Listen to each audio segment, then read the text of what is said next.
Yo, yo, yo, it's Big Ant the spokesman, man. We back. Another edition of Urban Politicians TV, UPTV. Make sure you stay on your pivot at all times, man. Had to come tap in. What's going down?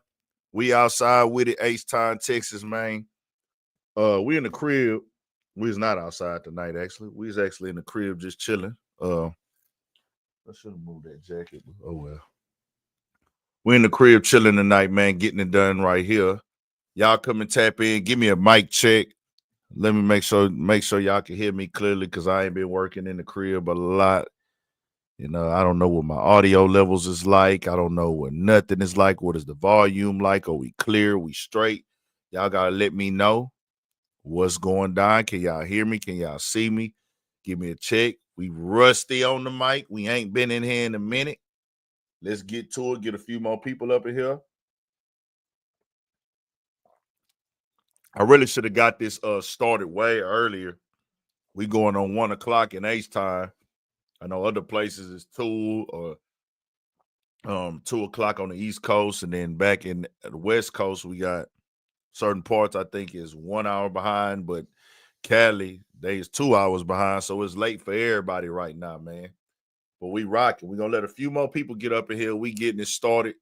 I can't play the video on here with Stephen A. Smith, and I want to break down why I'm saying what I'm saying. I can't play the video on here because I don't want them to cut the live stream because us letting it run. So I'm going to play the audio. But I like to keep it all the way 1,000 when I speak on certain things because I don't like miscommunication and I don't like misunderstanding. But the more and more you explain yourself at times in life, it's just giving people what they want. Because people sometimes they get what you're saying and they know why you're saying it, but they don't want to agree with it. So they just try to nitpick and stuff. And as I said before with this right here, when it comes to Stephen A. Smith, it was strictly me understanding why it happened. Y'all can choose whatever side y'all want to side. My critique with Stephen A. Smith is I don't like people who play dumb, and they play dumb because it benefits them to play dumb. You know that you've done more than enough to make this man mad. You know that you've done more enough to piss this man off. You know that in the human society, or if you claim you a nigga, like you claim you a nigga like us, you all in here cursing, acting a fool. Now all of a sudden, if you a nigga like that and you one of them niggas, if you solid, you know, like, hey, bro, yeah, I could call this my job. I could say, well, this is my career. This is what I do for a living. All that can be true. But what else can be true is, hey, nigga, you done did enough to piss a nigga off to feel like he got to get at you. See, me, I had somebody tell me, and you should have Stephen A. Smith's side because y'all pretty much do the same thing. No, we don't, nigga. Me and that nigga not the same at all, and we ain't gonna never be the same, nigga. He came in the game. Our introduction to him is working for ESPN. Yeah, he could say he did all the stuff with AI and the write-ups and being a journalist. That's cool. We in the culture don't know you for being a writer or a journalist, nigga. We know you for being on ESPN. I'm not saying that what you did as a journalist or being a journalist is not important, because that is. I respect career choices and making moves. But we talking about this, fam. Yeah, this is your job. You could say it, but just because it's your job don't mean that it ain't disrespectful, bro. Just because it's your job don't mean that, hey, it's cool. Just because it's your job mean that, hey, nigga, a nigga don't get to pull up on you and holler at you about your mouth. I've never subscribed to that. Me and him can't be the same because I watch what I say about niggas. A lot of y'all think that, oh, hey, man, he ain't scared to say it. It's respect. He'll say what other people won't say.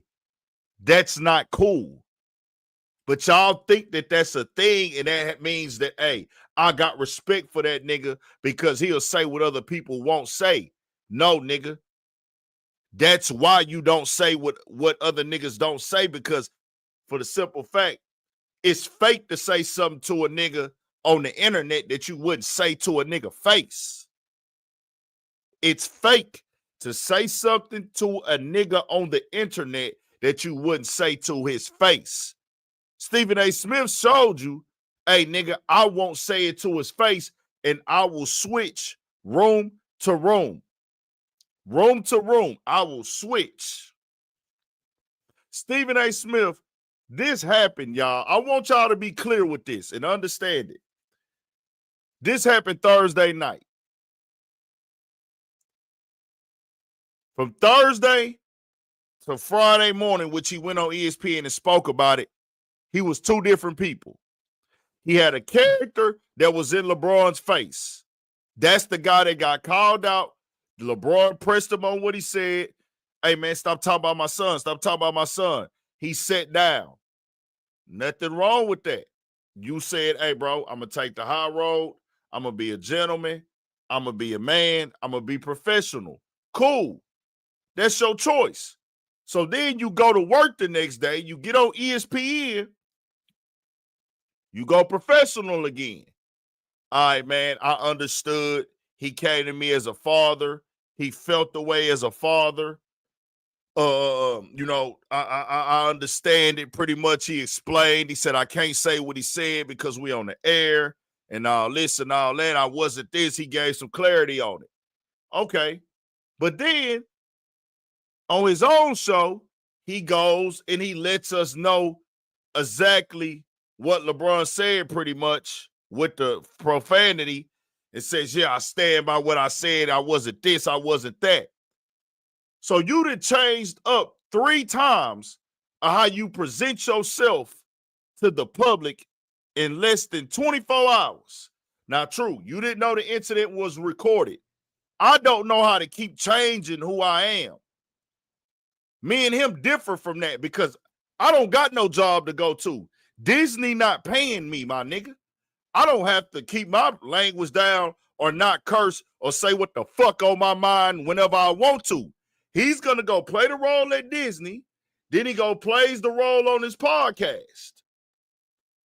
So he had them 3 different roles because the first night you tucked your tail, you sat down, and let's keep it 1,000. I'm only saying that he tucked his tail now because he's talking tough.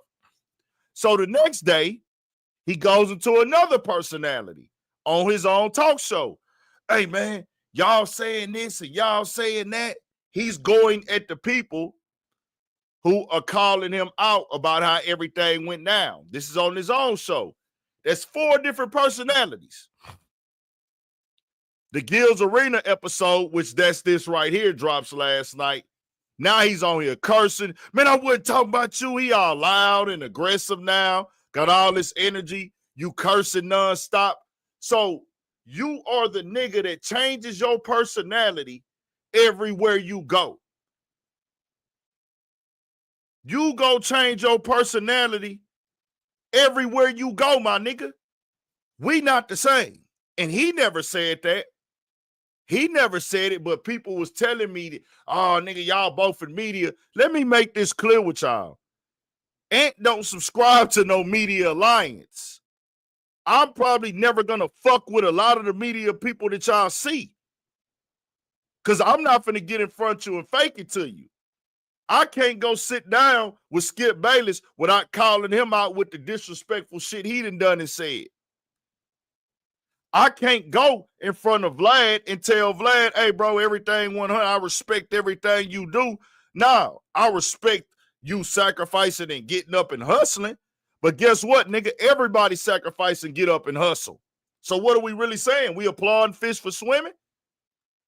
Nigga, my family, my entire family get up and work every day. My partners get up and work every day, nigga. So, yeah, you found you a loophole, but your loophole is manipulating and capitalizing off of my people. Same with the disgusting ass nigga Need a White Boy Adam 22, who likes to pimp out his wife. I got to tell you how you a degenerate, my nigga, from the way we raised. Y'all in my culture. I'm not in y'all's. Let me say this again. Y'all are in my culture. I'm not in y'all culture. Y'all over here entertaining my people. I'm not running around getting into y'all lifestyle from y'all background and y'all demographic. We don't give a motherfucker about it, nigga. And y'all know we don't give a fuck about it, because if y'all didn't, y'all would be going over there fucking with y'all people, running the bag up off of y'all people. Y'all need our people.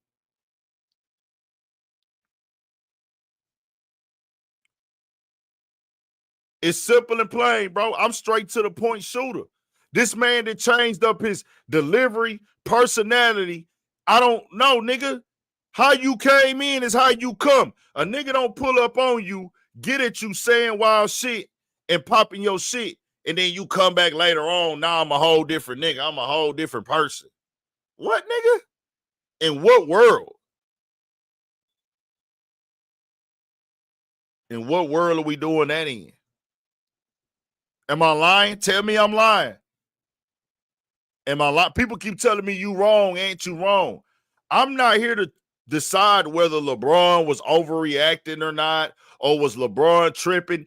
I'm not here to talk about, is Bronny James good enough to be in the NBA, because I don't really give a fuck. I don't give two fucks if Bronny James is good enough to be in the NBA or not. I'm really quietly concerned. I'm really wondering, why do niggas give that much of a fuck? It's 55 other people who got picked. Y'all think Bronny James is the only one that got plugged in? No, the issue is y'all are focused on Bronny James because of who his daddy is. Now, true, Bronny James got to wear what he got to wear. Bronny James got to wear it. LeBron James got to wear it. Your daddy is who your daddy is. Can't help that. So you're going to get criticized hard. People are going to be looking for everything you can do wrong. It don't matter, nigga. He's going to be compared to his daddy for the rest of his life. That's the gift and the curse. I understand that. I get that. We're not denying that. And you can have your opinion about him being in the NBA. Did he deserve it? Did he take somebody's spot? Nigga, spot been getting taken forever. Look how many busts the NBA didn't have. Look how many niggas who got to the NBA who fell off, who didn't pan out, or who couldn't find their role on a team. Because a lot of times, y'all, be a lot of good players, they never get the opportunity to be that guy on the court because of the fact these guys on these teams have roles. You might be a better shooter than somebody else on a team, but nigga, you don't get the opportunity or the green light to take certain shots like that nigga do. It's so many levels to this. If a niggas who don't know basketball for real, the politics of sports starts in middle school now. In middle school, everything is about who you know, favorite for favorite. Nigga, they out here hustling and finessing and trading off kids in AAU. Nigga, it's parents holding their kids back 2 years so they can have a better opportunity to get to the league. This whole shit is a finesse. So LeBron getting his son in the league, I don't give a motherfuck. I don't give a motherfuck, nigga. The whole NBA, the whole NFL, when it comes to the workforce of it, not just the players, but the workforce, it's all about who you know, who can get you in position. Nepotism. Hiring a friend or my child. I'm going to put my son in this position. I'm going to put my nephew in this position. Yes, he does have to wear what his daddy said. His pops did say he better than half the NBA. He said that, so you got to wear that too. You got to get critiqued. They gonna do that to him. They gonna do that to him, bro. They gonna critique him. It come with it. They got to be able to take it. But at the same time, I know why it's coming off away. It's 54 people that got drafted before him. Are they holding full segments about those people? Yes or no, y'all? The 54 people that got drafted before Bronny James, are there full segments about them? Are there segments about the 15th draft? Are there segments about the other guys who are in the G League? No, there's segments about Bronny James. Why do y'all care about Bronny James? Because of who his daddy is. So at the end of the day, y'all are picking and choosing to talk about his son. Y'all are not playing fair. Y'all are not playing fair. Y'all are not playing fair. But I get it. This is what drives the ratings. This is what the media is. You can say it's your job. Yeah, you doing your job, but your job is not let me go down and check all 55 of the people that got drafted.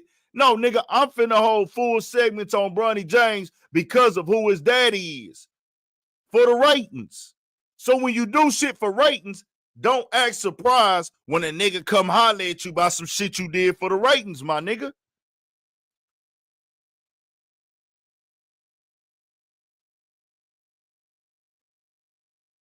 That's all I'm saying.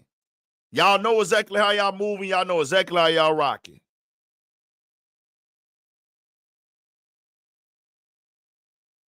Just keeping it 1,000. We talk about on the flow. I don't care about how good Bronny James is or not, my nigga. I don't care. His daddy did what he supposed to do. Nigga, let me get my son to this NBA. Let me get my son to the NBA, nigga. Why I'm gonna make my son go through the hardest shit ever when I can get him in the NBA? What's the point of, nigga, I drive this league for 20 years. I carry the NBA. I'm a face of the NBA. I done made the NBA billions of dollars, but I can't get my fucking son a job here. Who raised you niggas? See, we don't got the same type of blood running in our veins. I'm going to work at a company, at a brand, and put my life on the line for this shit for 20 years, but my son can't. If I say I want my son to work at this bitch, I ain't got no pool. Nigga, you better let your motherfucking nuts hang, nigga. Y'all niggas know y'all daddies?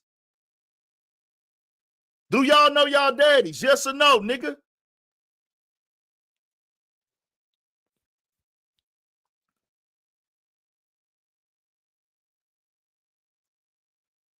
Do y'all know y'all daddies? Ain't no hatred. I don't have no hate, nigga. The truth is the truth. We don't give a fuck about niggas' feelings over here, bro. You don't go do fuck shit and then y'all intentionally holding segments about a nigga's son when it's a gang of other shit y'all can talk about. But when the nigga feel a way about it, well, like, hey, bro, y'all purposely going at my son and you calling me out in my decision making about what I did. But I know there's something else y'all can talk about, but y'all focusing on us. Stay in your child's lives, my nigga. And if you ever put your blood, sweat, and tears into a company and you $1 billion athlete and you the face of a company, you done made a bunch of money for the company. If you can't get your son on at that company, you done wasted your motherfucking time, nigga. We different over here because we niggas. My head is nappy. We talking FBA shit too tonight, nigga. We might be on different levels, dog. All you yes massa niggas, go back in the highs. We feel niggas, bro. We feel niggas, bro. We speaking different and we talking different, nigga. We speak different and we talk different. I don't like to throw rocks and hide your hand shit. If I get on the platform and I know I said some shit that a nigga would feel a way about, if I know I did that, I'm not going to act like he tripping when he run up on me. Let's play a little bit of this shit.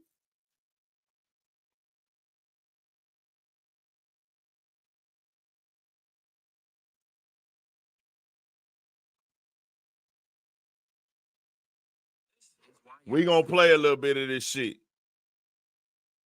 Now I want this part to be very clear here.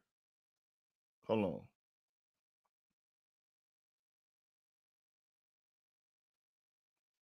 Let me see if I can find this part real quick so y'all can hear exactly everything the nigga had said to why I got to where it said. Hold on. Damn, I thought I put that shit in the description. I tripped out.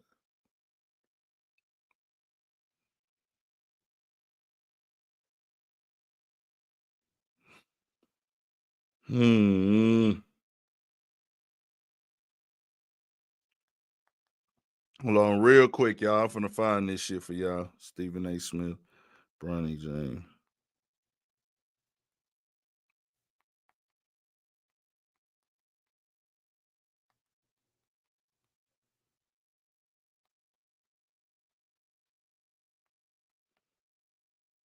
I need to find that old take, y'all. Hold on real quick. I'm trying to find the whole the full take.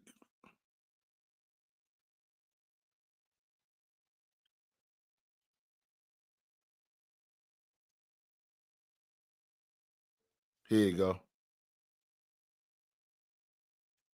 It felt like on a back-to-back, just him giving us energy, I think, was the goal. I maybe put him in a tough spot, flying up yesterday and, nationally televised game and Philly. This is JJ Redick talking after the game. Well, but he's been playing great, in the Stay Ready games, and he's been playing great in the G. So I have confidence in him, but obviously didn't provide that at a high level. All right. So JJ trying some things out there, Stephen A. in Philadelphia, giving Bronny first quarter playing time. Why the face or the hand or the everything that's happening? Hold on. You see all the theatrics? This is what makes somebody feel like, hey, bro, you making this shit personal and you crossing the line. You do theatrics so you can sell yourself. But your theatrics is based off of my name and my son. So JJ trying some things out there, Stephen A. in Philadelphia, giving Bronny first quarter playing time. Why the face or the hand or the everything that's happening?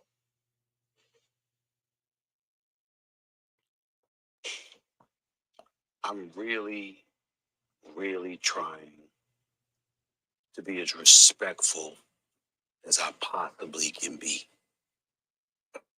towards LeBron James. One of the top 2 or 3 players in the history of basketball, number 2 in my eyes. A treasure to the game of basketball that we should and will all miss when he is gone. I am pleading with LeBron James as a father. As a father. Stop this. Stop it.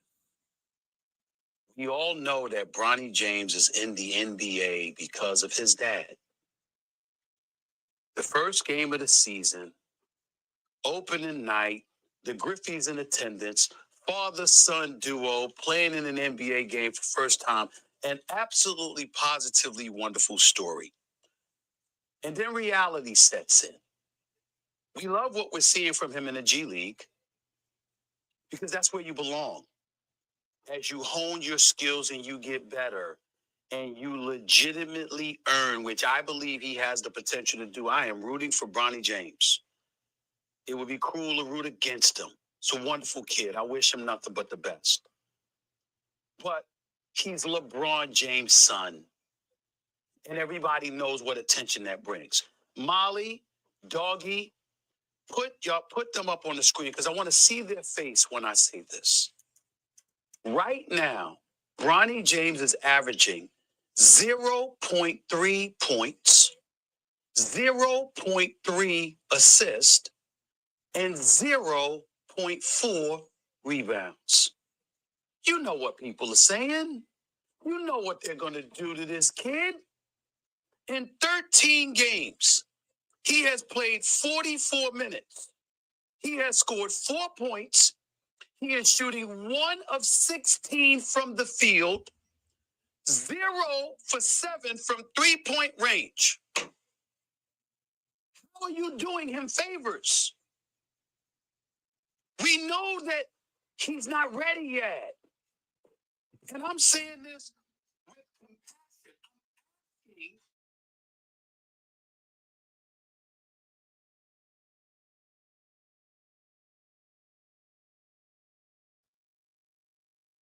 We still good?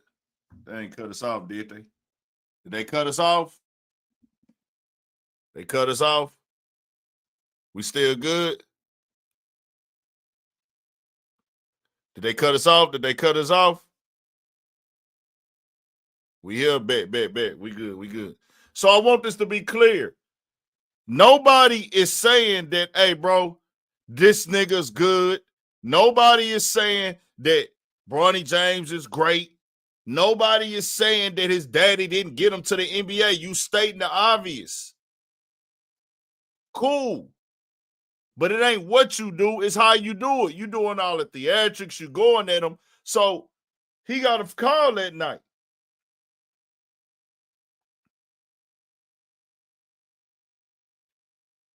He got a call. And this is what he said. Now, all this happened in January, y'all. Everything that I'm telling y'all about right now happened in January. So he goes back to the Stephen A. podcast that same night and says this. You know, in the Stay Ready games, and he's been playing great in the G. You know, I was on First Take, my day job on ESPN earlier this morning, but he's been playing great. You know, in the Stay Ready games, and he's been playing great in the G. You know, I was on First Take, my day job on ESPN earlier this morning, and I spoke about this, and I felt the need to elaborate even further because a couple of people text me and pissed me off, and they know who they are. People close to LeBron James talking to me about questioning him as a father. Come on, y'all. I mean, it's gotten to a point where this LeBron sensitivity is just beyond the pale. You call him the second best player in the history of the game. You're insulting him because you said he's not the GOAT. You're saying that at age 40, we've never seen anybody do what he does, but pointing out at times how he may not have hustled back on defense in a key pivotal moment, and that's a problem. You give him all the praise in the world when he drops 40, but he has a bad night, and you say he had a bad night, and you're hating. It's ridiculous. But never before has it been more ridiculous than it is right now, because the reality is that we got to be real about what we're seeing when we talk about Bronny James.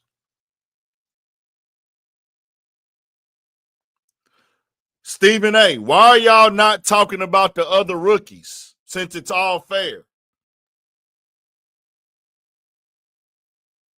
Why are y'all not talking about the other rookies?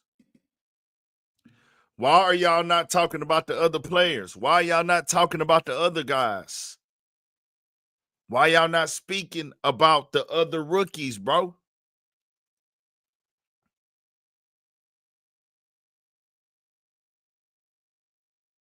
I'm asking. It ain't about them having opinions. It's the things that they're saying and the way that they do it. See, a lot of y'all don't have brains. Let me just, I try not to do this, but when you do media for a living, you see all the tactics. I see shit in media that y'all will never understand and know. That's what y'all don't get. They don't talk about the other rookies. So LeBron's argument, I don't have a dog in the fight, y'all. I just want to understand and to be there. And I truly dislike niggas. I have a disdain for niggas who do shit and they know why a nigga is mad at them, but then they act like they ain't did nothing.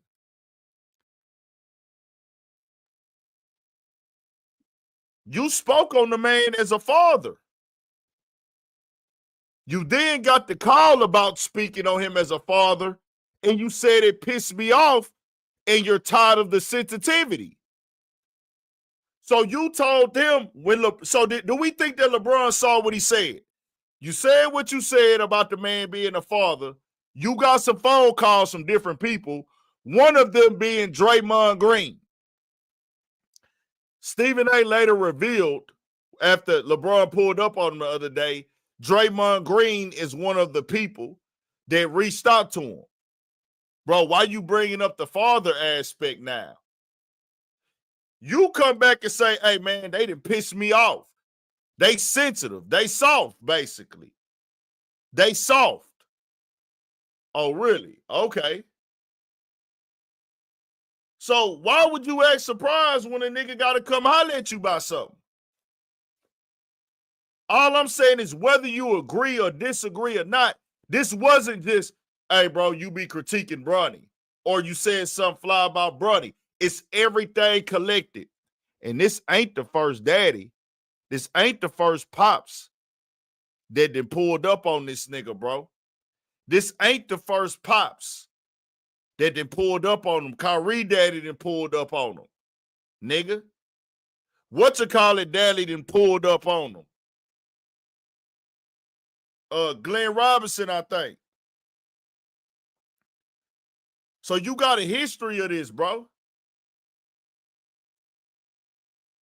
This he got a history of this. We wouldn't even known about the stuff with him and Kyrie if that nigga Kenny Smith ain't tell us. He wasn't gonna come out and tell us that Kyrie daddy confronted him about some shit that he had going on because he decided to make it more personal and go at Kyrie intentionally. Then we later on find out. We later on find out that you had a relationship that Kyrie is under you, Kenny Smith, and all the little crew that y'all got umbrella. But you threw all that to the side so you could go up on the nigga on your platform. Get your money. But my thing is, y'all, if you gonna do some shit, be ready for what come with it. Be ready for what come with it. Don't act dumbfounded.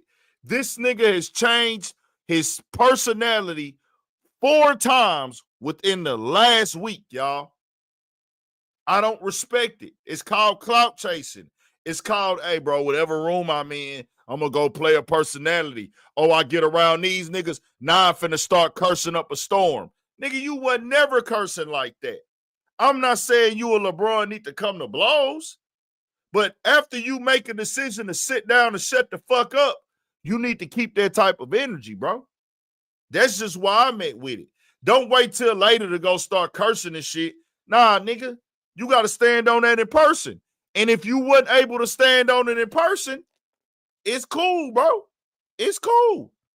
And I'm not telling y'all how to feel about Bronny James. See, that's what they do to deflect the conversation. It's the buildup. A lot of people are going to watch all that shit I just showed y'all and still act like they didn't see none of that. I told y'all, we get to the solution on Urban Politicians TV. We get to the root of the problem. We look to find out why we got to where we are. If you're not going to what the problem came from and what the problem is, then you're just talking in circles. Understand that. So do we think that if Stephen A decide to get back live with LeBron, he's finna get fired? Or if he want to stand on that shit with LeBron, he's gonna get fired? Yes or no?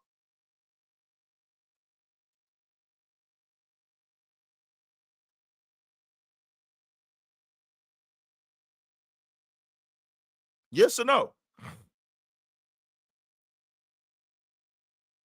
Yes or no? Do we think that if he want to go back and forth with LeBron right there, he's gonna get fired, or we gonna look at him less professional than anybody already do? Stop giving this nigga excuses, man. We ain't looking at nigga. ESPN wouldn't have been looking at him no different. The people wouldn't be looking at him no different. The fans wouldn't be looking at him no different, nigga. You made the decision. You took the corporate route. Then you go back to ESPN the next morning, you take the corporate approach again. But now you on this show here and you're cursing up a storm and theatrical and yelling and screaming and moving. Nah, my nigga, keep your shit professional. You get your bag because you played a professional game that Disney wants you to play. They don't pay you to curse, nigga. People didn't know you for how much you curse. Your fan base wasn't built on you cursing and talking shit loud. Your fan base got built off of how you act on ESPN, my nigga. Am I right or wrong? Yeah, he most definitely has a chip on his shoulder. He compared himself to NBA players multiple times than none. He didn't compare himself to the players more times than one. Oh, I'm this guy. Oh, these players are getting paid this much. They getting paid this much.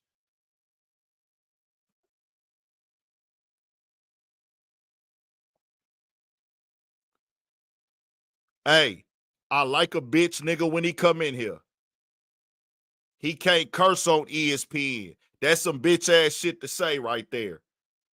That's some bitch ass shit to say. And I gotta talk to niggas like that because I hate hoe shit. It don't matter if he can curse or not. We don't know him for cursing, nigga. When has he been cursing on ESPN, my nigga? His YouTube channel just started rolling within the last 2 years, my nigga. When has he been cursing on ESPN?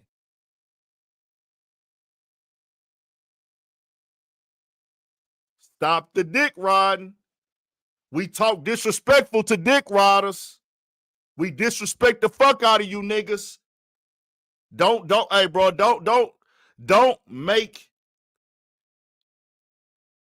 your parents ashamed. Don't make your parents ashamed, my nigga. He just started that YouTube channel, my nigga. It don't matter if he can curse or not. We don't know him for cursing. That's the point that I'm making. You ain't been able to talk freely, my nigga. You part of the system. You have to get clearance from your bosses, which is fine. That's the job you chose. This is how you feed your family. But don't come around here now. Well, let me go over here with these niggas. I'm finna start cursing up a storm and trying to act like I'm like this and I'm like that. Nigga, we don't know you for that, nigga. That's fake. That's fake, my nigga. You go on you go up on a niggas podcast and you're cursing all day, but then you go on this other podcast and it's all professional and respectful and you don't say this and you say all that. So you can go talk on these other platforms for years and years and years and not say one fucking cuss word, but then you get on here and you say 100 cuss words back to back. Let's play a little bit of this shit. Let's play a little bit of this shit.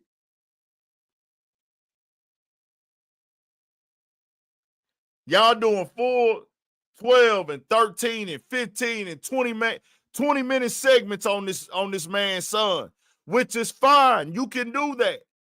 But don't say we just being fair. No, you're playing into the ratings. Playing it fair means I'm going to cover all the rookies. I'm going to cover every rookie that is having a bad season. We don't just get to focus on one. Now, that might not help your ratings. True. We get it. But also, if I'm a father and all I see y'all talking about is my son, then whatever. I got a black Jesus too, man. Eat a dick. Eat a dick, Mr. C. I got a black Jesus too with the high cheekbones and the black hair and the big black nose, nigga. Eat a dick. You know what I look like.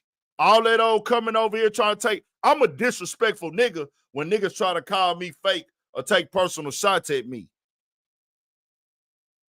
I'm not on no whole shit. I said eat a dick, nigga. You know what I look like. Handle it when you see me, nigga. That's how I talk to niggas who come with that undercutting whole shit.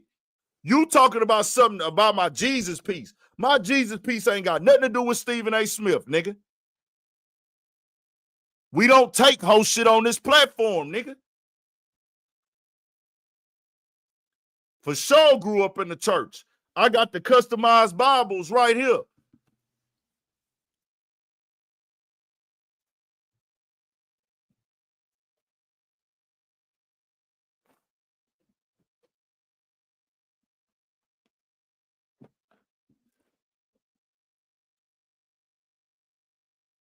Y'all see that? It say Anthony on there.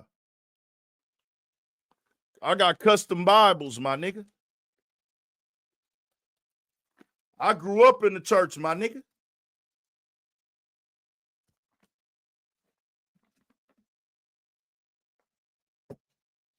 It's different over here.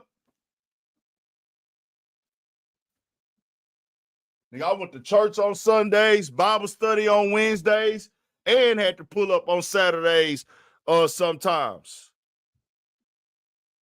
And whenever I went to Louisiana to go kick it with my family, I had to pull up out there and go to church. Nigga, what is you talking about? Nigga, if I stayed at one of my auntie houses or something, more than likely we was going to be up in church. Nigga, uncles went up in church and was in church and everything, nigga.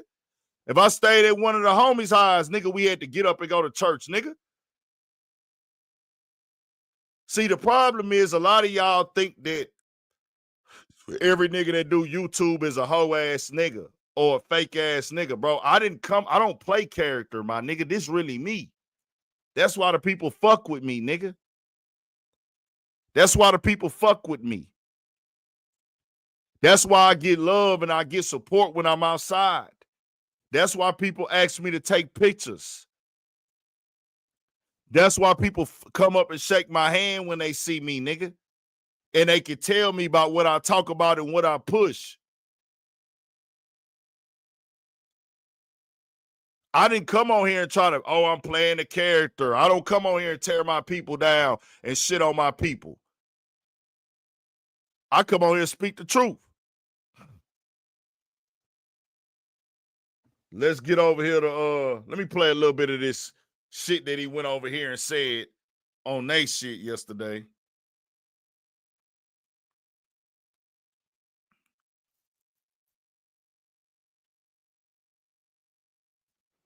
LeBron, stop.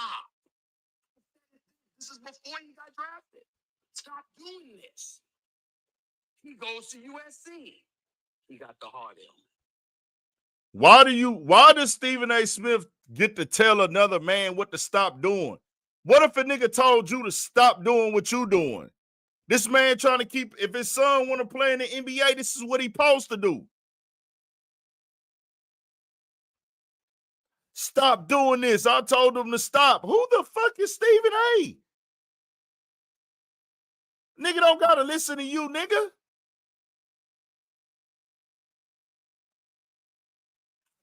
for 30 years. Tell me the parent that said they heard me talking about them.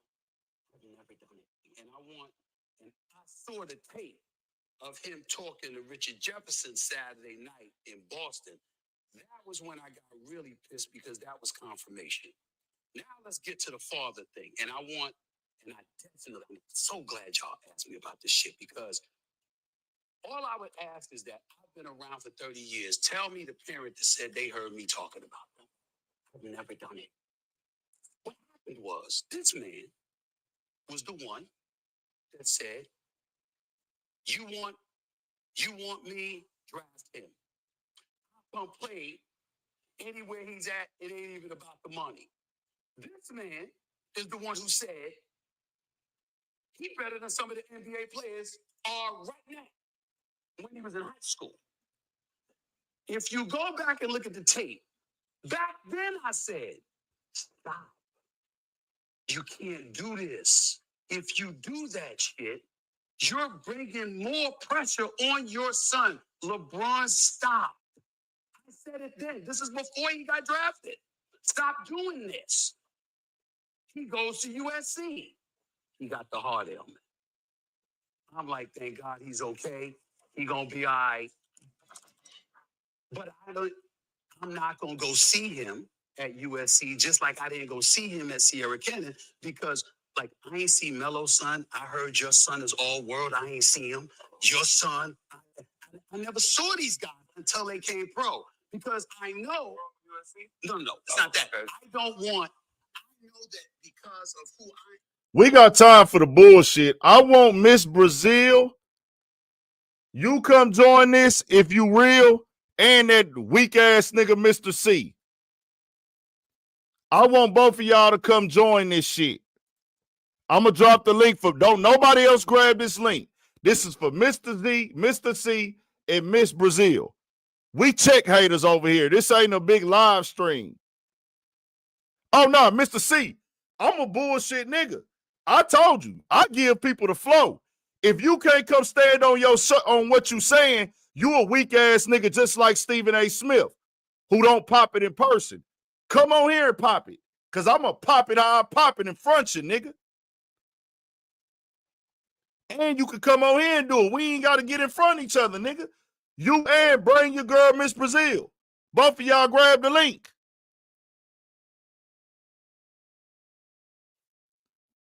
Y'all watching me and my shit talking shit. We address shit over here. We don't do like Stephen A. and run the podcast and start talking shit. We confront it head on. This why that nigga can never be me and I'll never be him, nigga. No. Grab the link. Is you grabbing the link or yes or no? Today, we on timing. Is you going to pussy up or is you going to grab the link? Yes or no? Just tell me a yes or no. Yes or no? You too, Miss Brazil. The floor is yours. Since you want to get it man business, you got the link, sweetheart. It's right there. This is specifically for them two.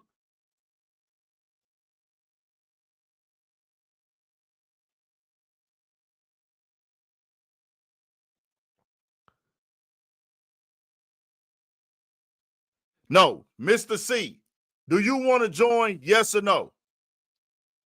I give niggas the flow to come speak the bullshit that they trying to do. Is you coming? Give me a yes or no.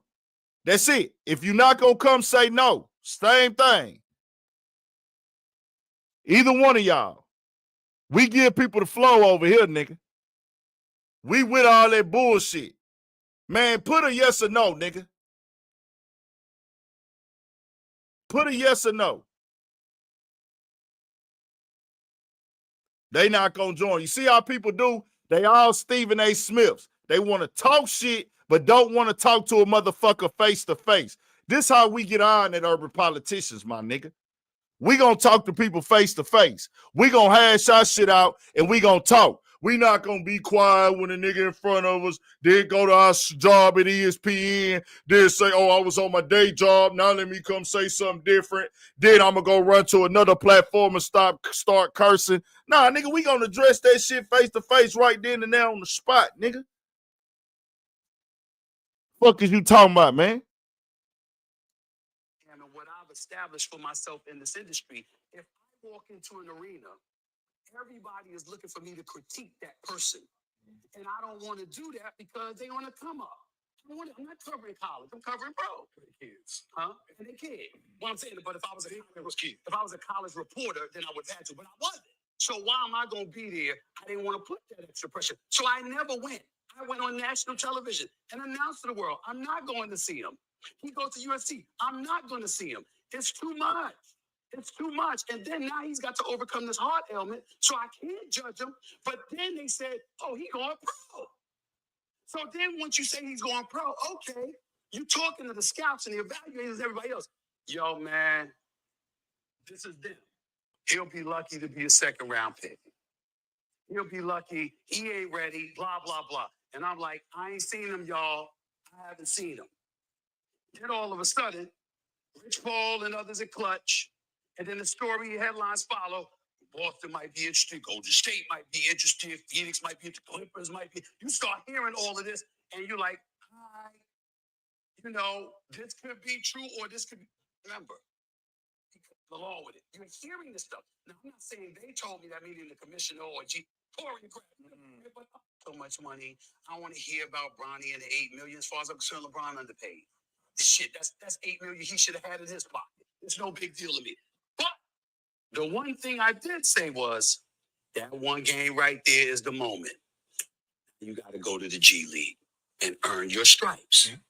Instead, he's playing. And getting stats. And he go against Philly. They put him in the first quarter. And Tyrese and them gave it to him. And then they plaster on SportsCenter 0.3 points. 0.3 rebounds. Hey, Robert Mason. Robert Mason. A lot of people don't know that everything you see is calculated. They think this stuff is organic, Robert Mason. Thank you. That's all I wanted a nigga to come on here and say, G. They think that all this stuff and the way that they talk about LeBron, the way that they talk about his son, is that them is just doing their job. Nah, nigga, they strategically doing that shit. And LeBron knows it. LeBron been in the league 20 years. I'm not saying that Bronny James is above critique. I'm not saying LeBron is above critique. It's a part of the game. It come with it. But a nigga know the way y'all move, the way y'all cover him, the words y'all use are calculated. Just like I know. Y'all got to know, whether y'all know it or not. I always keep myself humble. I'ma always remain humble. The best thing I could have did was got my ass beat, because that's going to keep me humble forever. I'm thankful for it. But sometimes you got to let people know you in the motherfucking game. I'm not in the industry, but trust me, I'm in the motherfucking game. And I know more than a lot of y'all.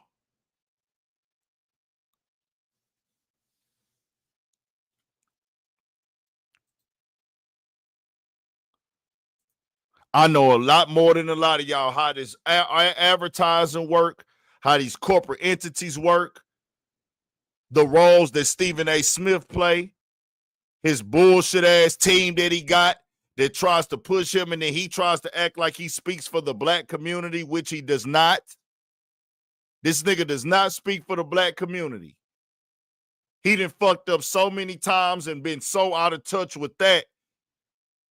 Nigga, you don't speak for us, nigga. After you pulled that whole ass shit with Will Smith, nigga, don't ever in your life try it again. Then you pulled the fuck shit that you pulled with OJ at the BET Awards. My nigga, you don't speak for the black community, my nigga.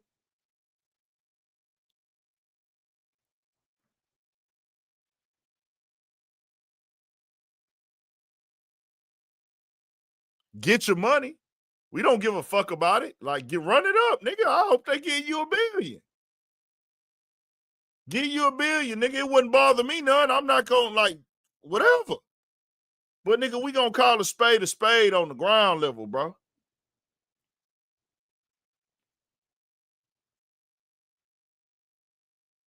Blah, blah, blah. And I said, damn. Why? Because I'm like, now I can't ignore it. Because how am I doing my job? If now you put me in a position where, because they put the stats up, everyone is blowing it up. They're putting it on all their social media pages. And it's like, all of that's happening, but Stephen A. Smith got nothing to say. I can't get away with it no more. So I go on the air and I say the same thing I said over the summer. Yo, LeBron, if we see this, you're his dad and you're a basketball savant. You must see this. Don't do this.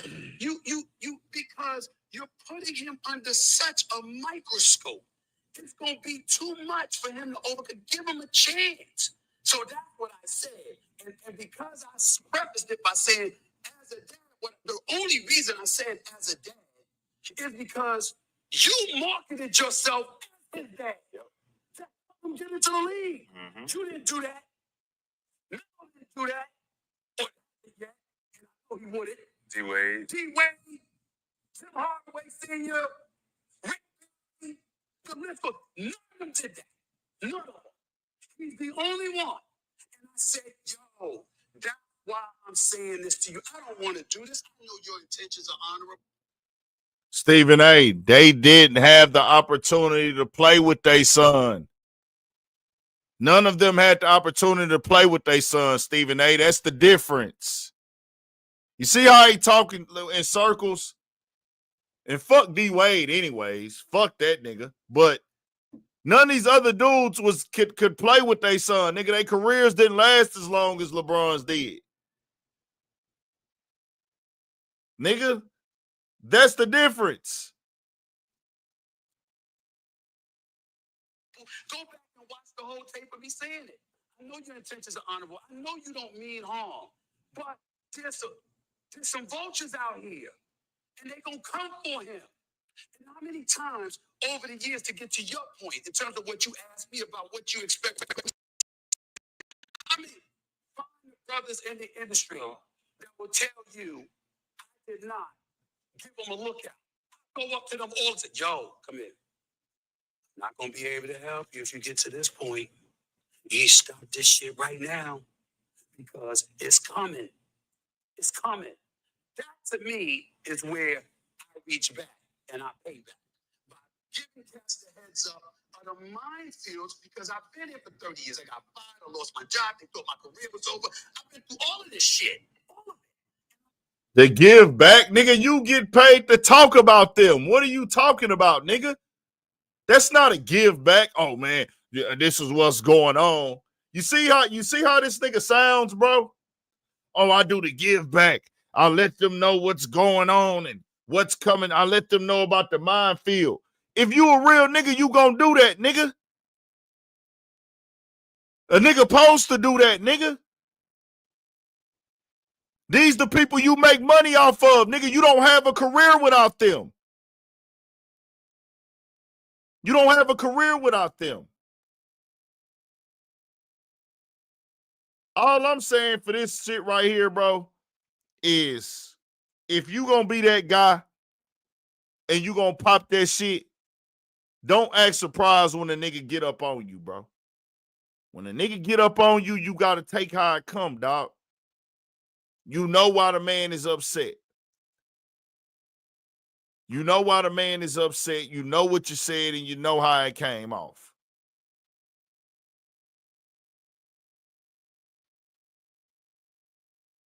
Like, yo, I know where the minefields lie. And I'm telling you, he's better than some of the players. You gotta be truthful too. Like, so we shouldn't have left our kids. Like, we can't. I'm talking to you. You said what? We can't. On tape. If you go back, so I gave the heads up. That's so we easy people to do. That's so easy people to do. Like, so we shouldn't have left our kids. Like, we can't. I'm talking about you. You said what? We can't uplift our kids. We can't say he's better than some of the players. You gotta be truthful. What you mean truthful? It's my son. Your son. But it's not. Your son sucky stuff. No, yes. No, but not in his heart. Yeah, I understand. You can be that dad, but you made it to the high. You're not trying to live, but you're not trying to live. You're not. You're trying. You're not trying to live. Now, and I seen it. So I'm not saying Bronny suck, but I'm just saying. But you just yes, you can be that. Listen. I coach Little League rep girls basketball. Right? Trust me when I tell you, some of them parents being there cheering they fucking hard for their child. Yeah, you supposed to, shit. It's my child. You see that product.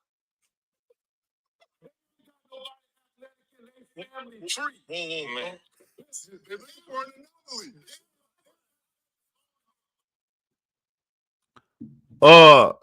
Is that you up in here, Chambers? Mr. C, is that you? Cut your cam on in the backstage if that's you, Mr. C. Mr. C, cut your cam on in the backstage if that's you.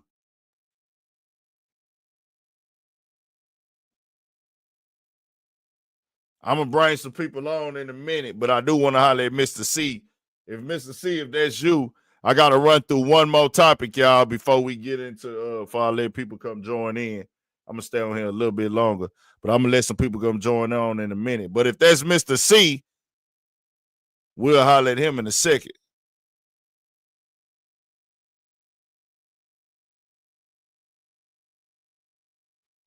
Is that you? Yes or no, bro? Cut your cam on in the backstage, man. I'm not going to put you on the camera, but I need to see in the backstage. Now, cut it on in the backstage. I got to make sure you ain't a troll. I'm not going to put your face on the camera, bro. But you got to cut it on in the backstage. And then I'm going to tell you, nigga, just cut it off. Cut it on in the backstage.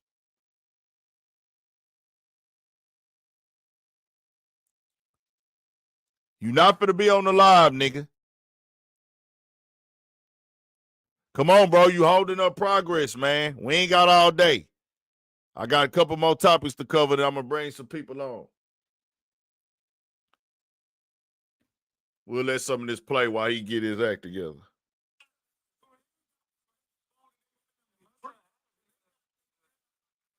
Motherfucker with signs and shit. Right. Go get him.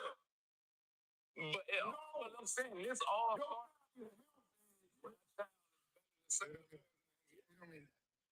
Wait, don't you coach your son on the girl? No, I thought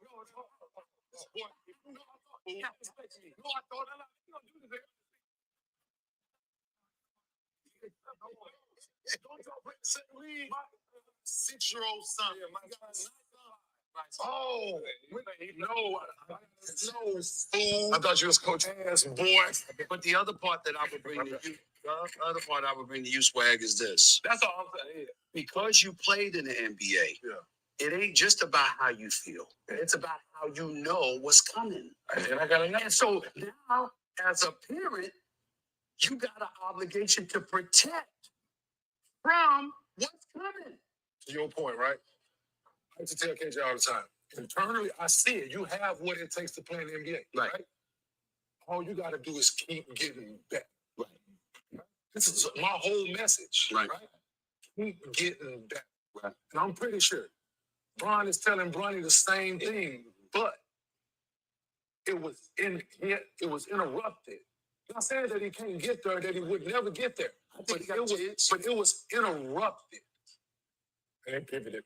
And they pivoted in a way that we all said, we all took pause in it, right? We're like, But that's their family, that's their decision. Right. So we all gonna sit back and whatever comes with it, comes with it. And we're the same, I'm the same one that sit on this couch and said, we're gonna treat him as the 55th pick, right? My son was the 52nd pick. I fucking get it, right? It worked out for KJ in year 5. He listened, he got better, he did things, he was in a decent situation to play. It just, right? It's just unfortunate my name ain't to that. Where everything that KJ has done, everything that he's doing is being critiqued, but it's helped, right? It's helped because with you were a rough rider. Everybody know you could defend your ass off. Everybody you wasn't scared of shit. You know what I'm saying? You wasn't gonna be some soft ass playing alongside you. You wasn't having it. No one disrespects your son. They scared of him. It's not about being scared of him. No. Bro, nobody knows a fucking Kevin Garnett's son like that that's not a casual play. I mean, fucking Kenyon Martin's son like that that's not casual, bro. And that's what I be saying. He said it directly right there. They treat him like the 54th pick. They treat Bronny James like he's the number 1 pick, bro. Like, let's keep it a band. Let's keep it a band. Why get on here and lie? Y'all treat that nigga like he the number 1 pick. Charles, I can't see you, bro. Cut your shit on in the backstage, Charles. Hey, bro, I'm not bringing nobody else on right now. Wait a minute. Later on, let me go through the topics, bro. I see people keep joining up. Wait till later on, bro. I'm specifically trying to holler at Mr. C right now.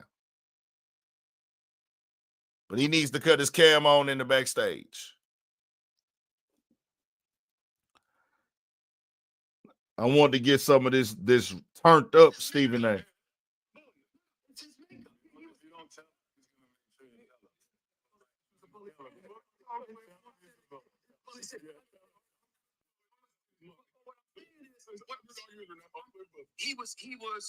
So he comes into the league, but it's not just about respect for him as a player. It's respect for how he handled his son coming into the league. You said, listen, I had to ask you about your son the other day. I've been hearing about his son for a while. I had to ask him about him. My fault. You understand what I'm saying? You got to ask I mean, Melo, you listen to Melo talk about how he had to step back. You know, he was desperate for his son to go to Syracuse, but he didn't want to influence him. You said, Melo never talked about his son like that. You had to ask him.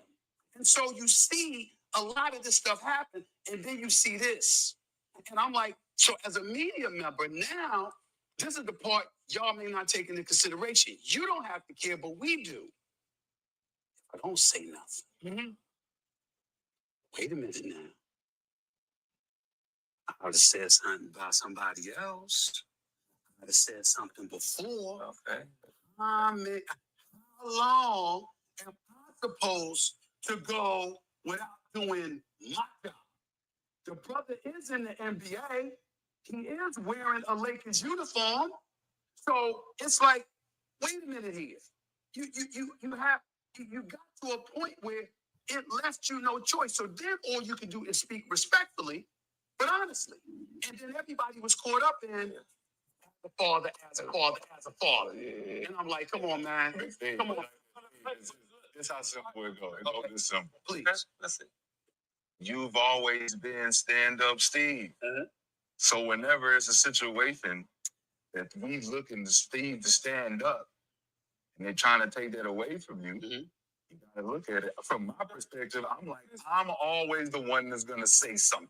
Yeah, right. And I'm going to be always the one that's the hater. Because what I'm saying is in opposition to what everyone either believes or has been told. Okay. So I've always taken the Stephen A. Smith seat. Okay. I'm gonna say it. Yeah, I said it. I know some of y'all feel that way, and I know some of y'all watch what I'm watching. But it's not a critique. It's just what I'm seeing. It's an observation. Nobody want to play with their brother like that. The asses. Who did? You wasn't on the show. Bro, I said you would take somebody you love. when J.R. Smith and Chris Smith, he got criticized for that. Oh, yeah. In the media, like every day is. Well, and their dad is in LeBron James. You're not in the go-to. Giannis is a bad example. Giannis is a bad example. He's a superstar. He comes over to America, and they were talking about how he was alone and he's not comfortable because he's not trusting. So you got that man there to keep him comfortable. Wait a minute, he's worth it because you ain't going to the 12th man on the bench any damn way. So stop that. Now, to get to your point. Hey, you see how he put the excuses up for Giannis? I'm done with this nigga Stephen A, man. I'm done with it. And so it's an excuse for Giannis and an excuse for all these other people, but Bron can't do it. Oh man, he was alone. He wanted his brother here. What, nigga?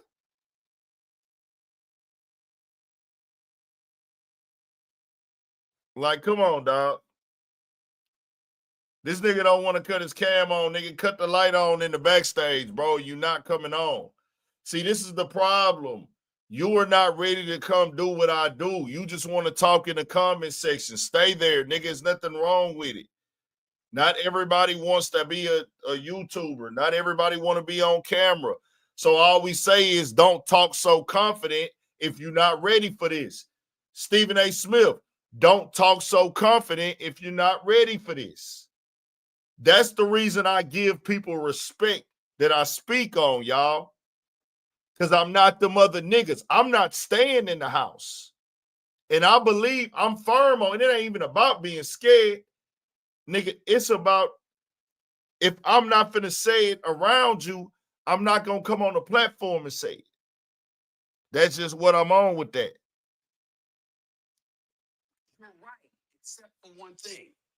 I haven't always spoken first. There's plenty of times in my career where I've laid back and I haven't said anything and I've waited. It's just that when I spoke, that's what I'm saying. It resonates. That's what I'm saying. You holding back. You holding back sometimes works against you because you could have said it when everybody was feeling it and everybody knew it was supposed to come out and you supposed to say it, right? So you holding that Bronny information, you holding on to it, knowing we all saying it, right?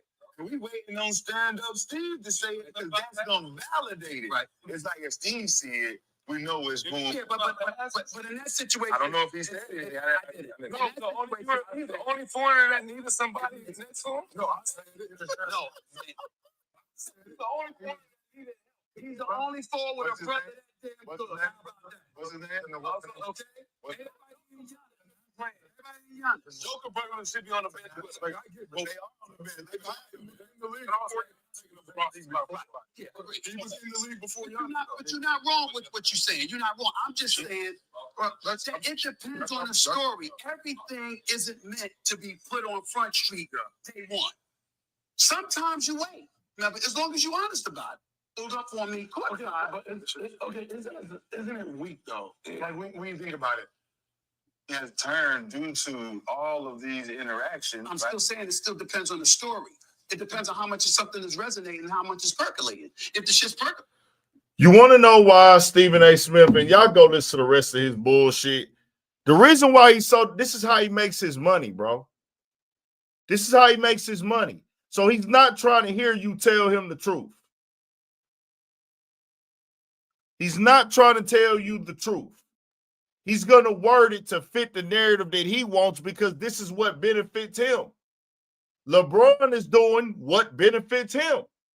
Simple and plain. Y'all can sit up here and talk to y'all blue in the face. He wants to be able to say whatever he needs to say about you or whatever he wants to say about you because that's what uplifts him for him to get to a better position. It's that simple. He wants to be able to go to his platforms or go to his YouTube channel or go to ESPN and critique and say whatever he want to say. You're not even talking about the game, my nigga. You're not even talking about the game right now. You're talking about how LeBron got his son into the league. You're not talking about the score. You're not talking about what happened in the game and what plays they was messing up on. Y'all are pointing out a specific person, the number 55 pick. All I like to do is keep it truthful, bro. You know why a nigga hollered at you? Stop playing dumb. But we'll move on to what else I had in the chat, man? I can't remember.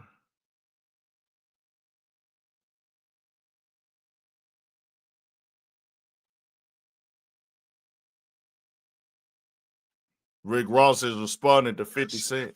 50 Cent. You know that. I'm gonna be honest. Didn't know that they said I was the only person that. I didn't know.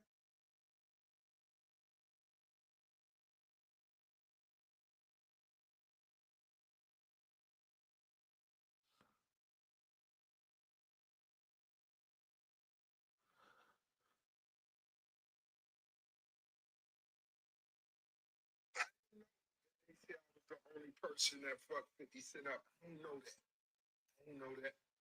I'm gonna be honest. Tony Yayo told 50 Cent himself. Y'all can Google it. Tony Yayo said, I wouldn't do that. Because Tony Yayo, them niggas ain't got no money. Come on, man. Look at Tony Yayo and anti-murder nigga. Them niggas need faithfuls. Oh, niggas whose skin ain't even right, boy. But look, 50. Well, I see you struggling making that G-Unit film studio out there in Louisiana where that cheapest land at. You thought you was going to be able to do it. You thought you was going to be able to get them loans. And what's wrong? What's taking so long? I know you want to make your mama one of them walking stars thing. Put down there. Fuck how your mama live. Nigga, make her own walking star. You're one of them Bel Air bottles to hold up on these niggas. Man, you heard what I just said? Them niggas scan bad, man. You see that nigga auntie murder? Nigga ain't never killed nothing. But that nigga need a facial so bad. When I didn't know that they said I was the only person. Well, Rick Ross has responded to 50 Cent and what he had to say. This will be a video for tomorrow. I might drop it tonight before I lay it down. Fuck it. Oh, real quick, that's what we gonna get on. This is actually an old story. Maybe it got ran through the media. I don't know. Iman Shumpert and Teyana Taylor divorce. This actually got finalized, and I normally don't even do the relationship shit. That don't really be my lane. We cover that type of shit every blue moon. But it didn't hit the media and how bad this shit was. Now, he do get a lot. Now, I mean, don't get me wrong, it's his shit, but it wasn't like he left with nothing. It's just seeing all the stuff that she got is what made this shit crazy. Everything that she got is what made it crazy. You know what I'm saying? Y'all hit the like and turn us up too. We need 50 likes, man. 50 people hit that like button. Now they got the divorce. This actually happened last summer, but it just hit the media today. I don't know if somebody ran it as a paid ad. The more blogs I'm seeing it on, it is a crazy headline, and people know it makes engagement. So it's coming off as it could be a paid ad. And then certain blogs just follow suit, or people just like, damn, this is a crazy story. You don't know what's what, and that's why I try to tell like the people, like, y'all don't really know. Some of y'all get it. A lot of the stuff y'all see on these big blogs is being paid to be pushed. It's a narrative being pushed. It can be truth, or it can be false. It can be to hype somebody up, or sometimes it's just news. This is not new. This happened last June. We almost going on a full year now. So with this going on a full year almost, why is it in the news now? Now, Iman Shumpert did just recently drop a song. Maybe his team was like, you know what?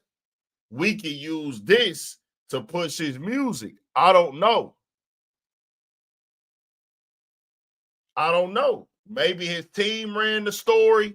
It's on every blog right now, but when you read it, it's like, damn, we didn't know this. I did not know.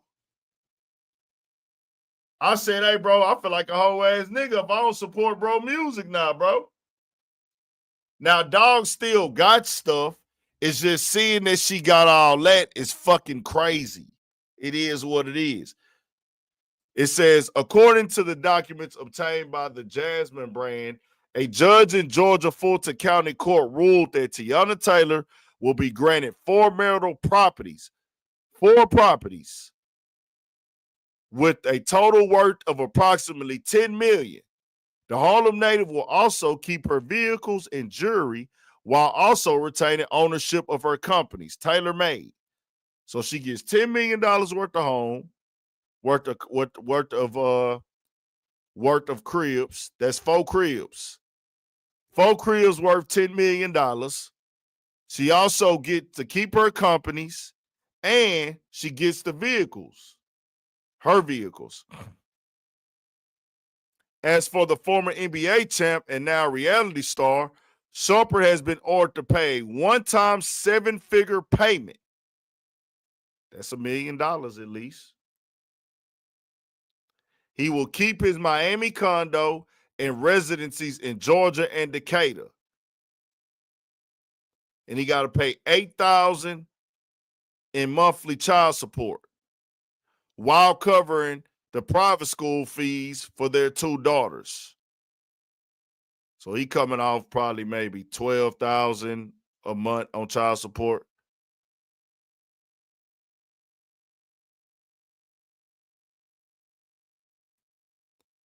It's just a nasty way. 4 homes.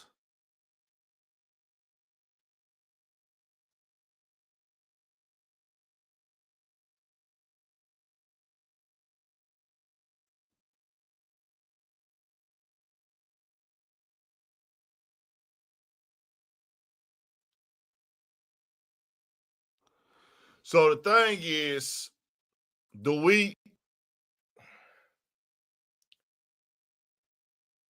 see? The thing is, he paying about $12,000 a month. So a lot of niggas not a lot of niggas, but rich niggas that pay that amount of money. But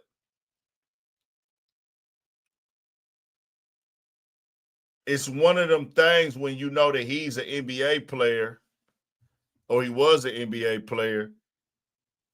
And we know Teyana Taylor, you know, she's known, she's popular. You know, I'm not here to really count her pockets, but it doesn't, whatever. But it's like, do we think that she had $10 million worth of cribs on her own without him? You see what I'm saying?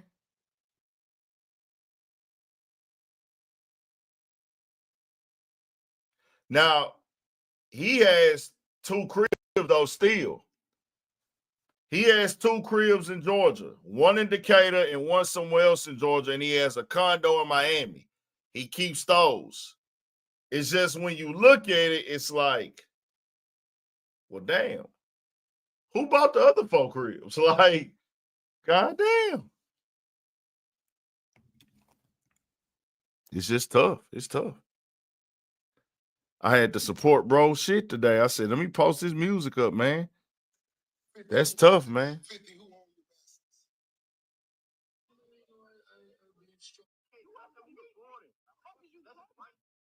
That's tough. I don't know exactly what happened. I don't know exactly what happened. I don't know exactly what went down with this. But this is tough. I know it was getting messy in the media for a while, and I never looked into it. But this hit the blogs today. This hit the news today, and I was like, damn.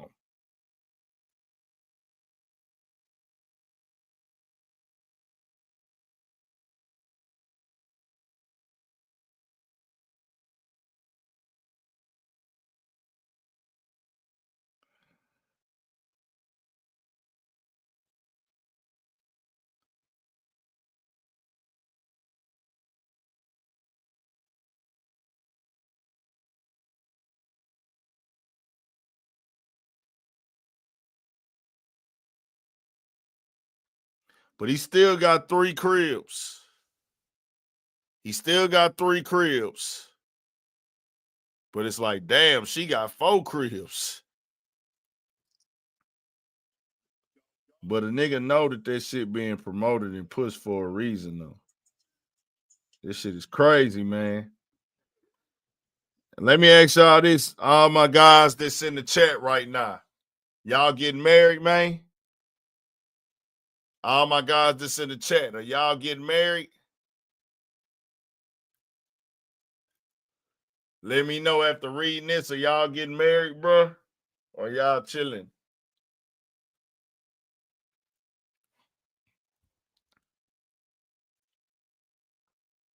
We'll say no. Yeah, boy, they say when you rich, put it in your mama name. I think the latest story I seen that kind of got some traction like that was that nigga Nav. I think that nigga Nav had put all this stuff in his mama name and that shit like worked out for him super heavy.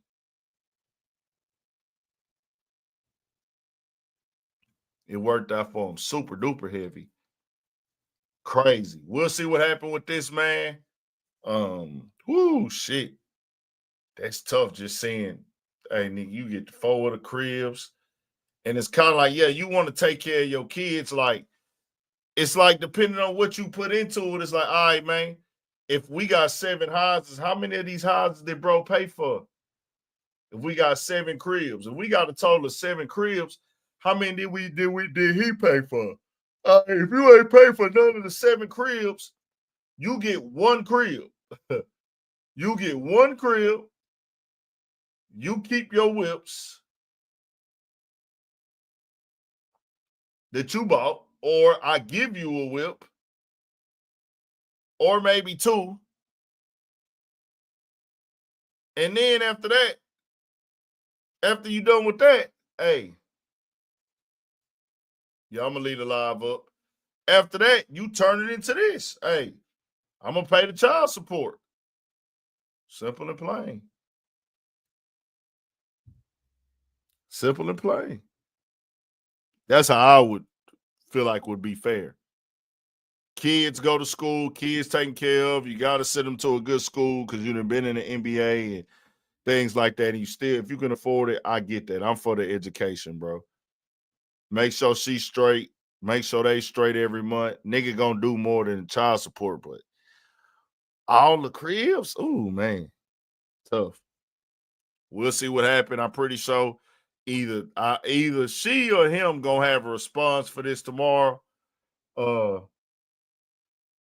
Vlad might get an interview in with Iman Shumpert. He's had Iman Shumpert on there before, and Shumpert is doing music right now. Shumpert is having music right now.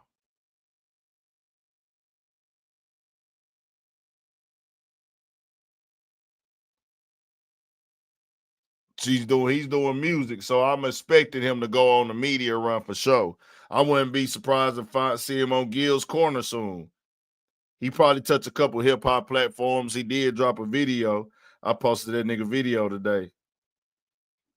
Because when I heard the nigga shit, I was like, hey, boy, this is just another NBA nigga rapping. I saw this shit. I said, oh, no, I got to support, bro, man. I got to support, bro.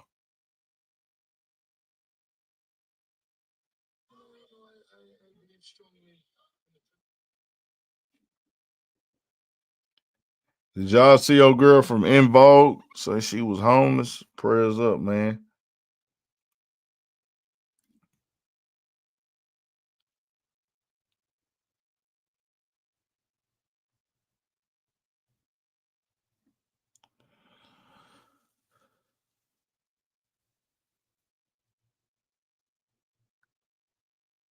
Yeah, I don't know what's going on with her. It seemed like she got some other stuff going on. I hope she all right, though.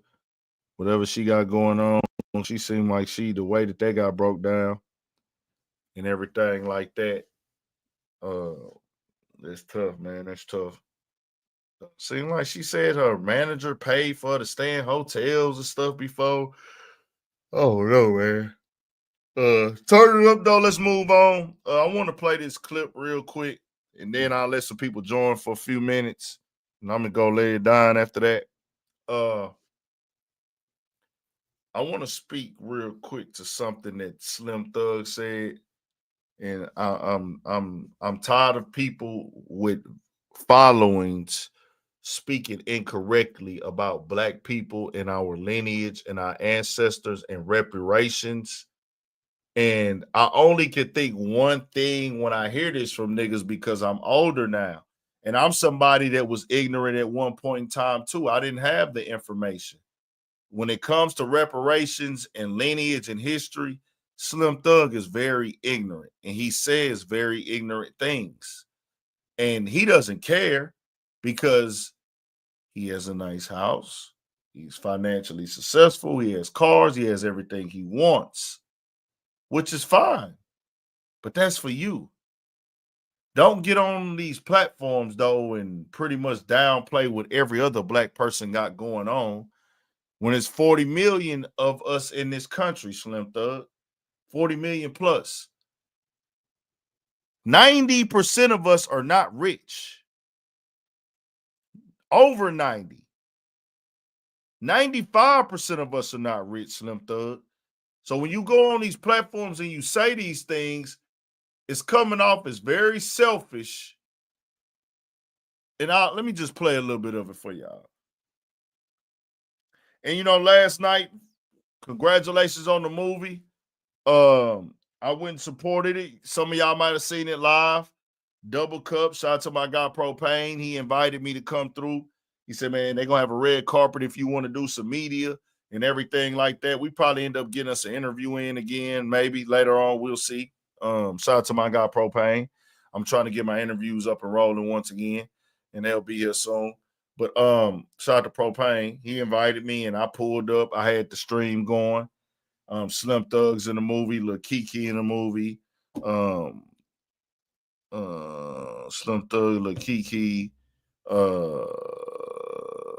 Propane, Jeff Shelley, Lil Daryl the comedian, Kayla G, Paul Wall made an appearance, Boston George, Killer Corleone made an appearance, Damn, I know I'm missing somebody. Several people in the city made an appearance. A couple models and things of that nature was in the movie. So it was cool. Cool movie. Double Cup based on some H-Time culture type shit. Powerwall, Smack Water was in there. And with it, with the movie, how everything went.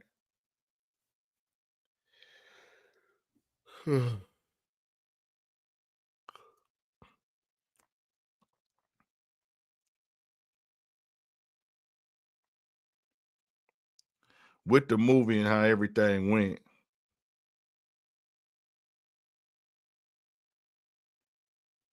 It was dope.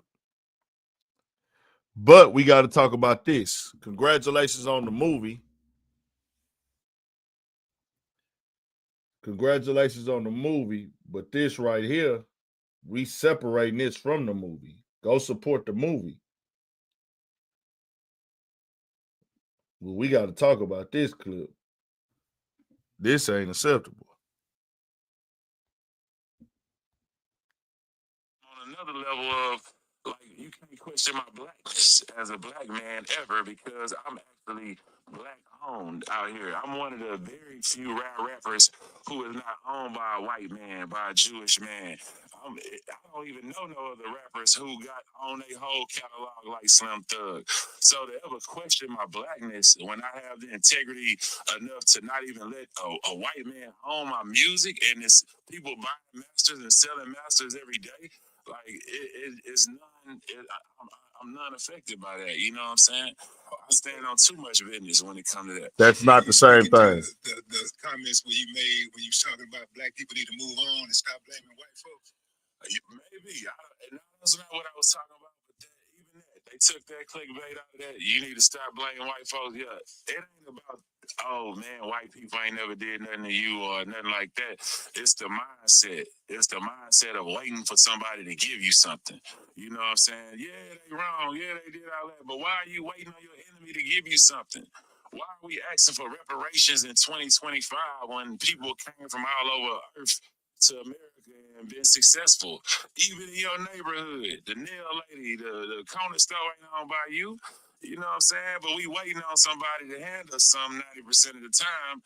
And that's why we sit back and in last place when they say which race got the most, is because instead of taking advantage of right now and just saying, man, without whatever I ain't have, I'm finna make it happen right now.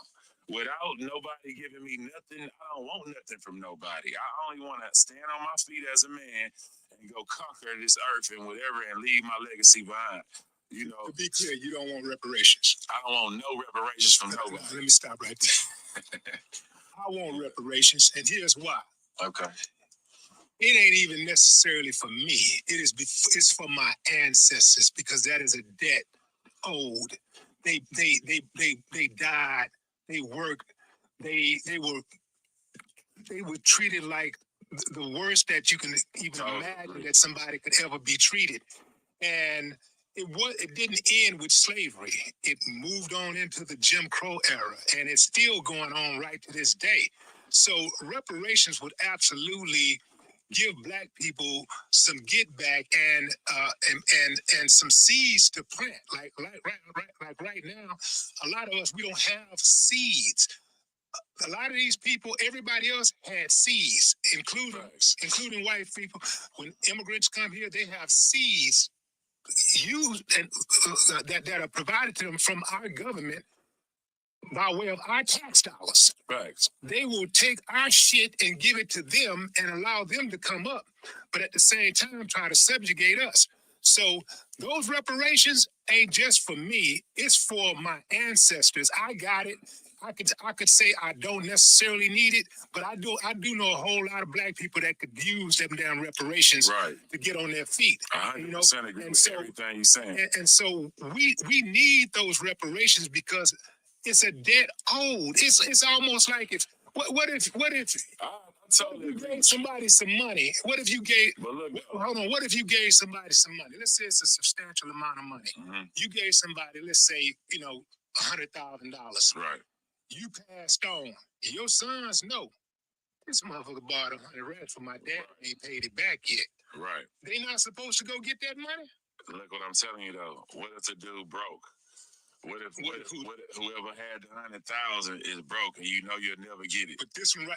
Well, he got to get it out his ass or something. So that's what you know what I'm saying. It got to come from somewhere. That analogy goes It's got to come from somewhere. They go the same way with America. Do you really believe that these folks will ever in life? Yeah.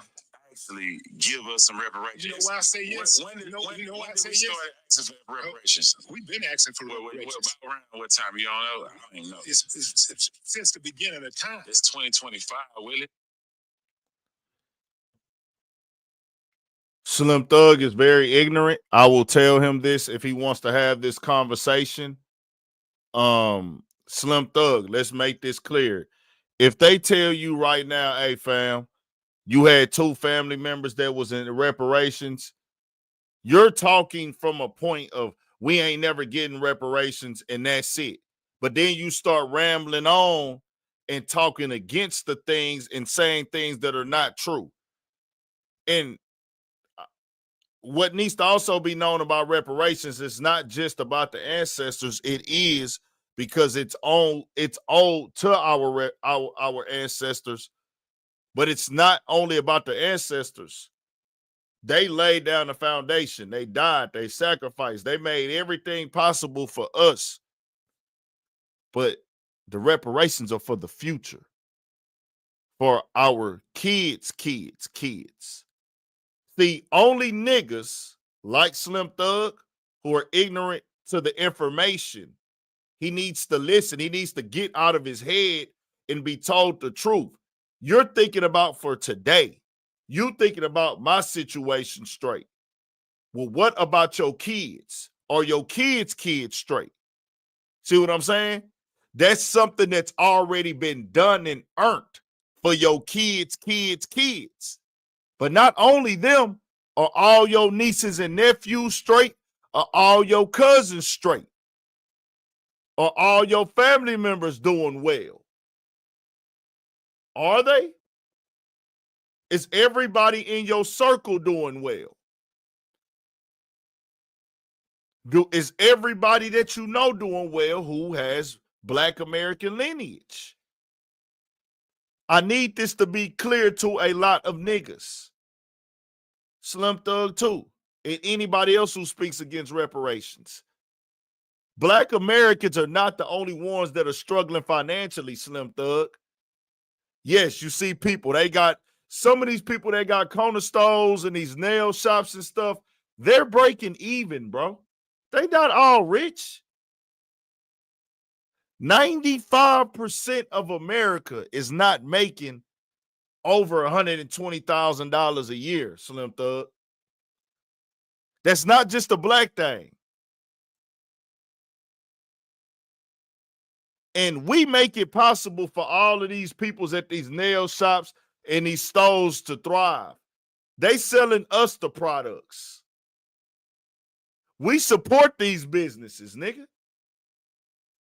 On top of the fact, they giving money to illegal people now. People that's not even citizens, as Willie D said. And I'm glad I listened to that in full because I only heard one piece of what Willie D had to say at first. And I was like, hold on, Willie D. I didn't get that in full, but Willie D broke that down. I like how he broke that down. He broke that down to Slim.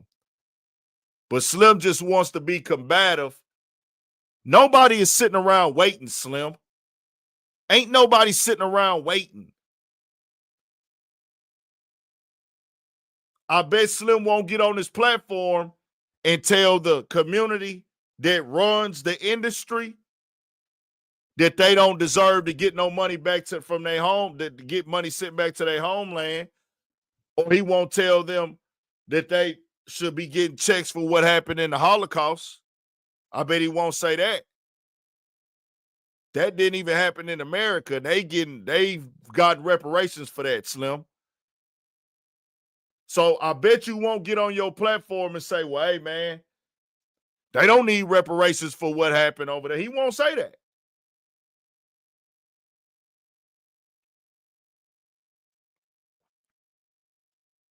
You can't find that in Nobody else is turning down any financial opportunity. Only niggas have been trained to look at it as, hey, bro, that's a handout, and oh man, I don't need it, I don't want it. Y'all think if they tell Slim Thug he just got to fill out the paperwork, he'll get $300,000? He love money too much. You taking that, my nigga? That ain't no flex to turn that money down.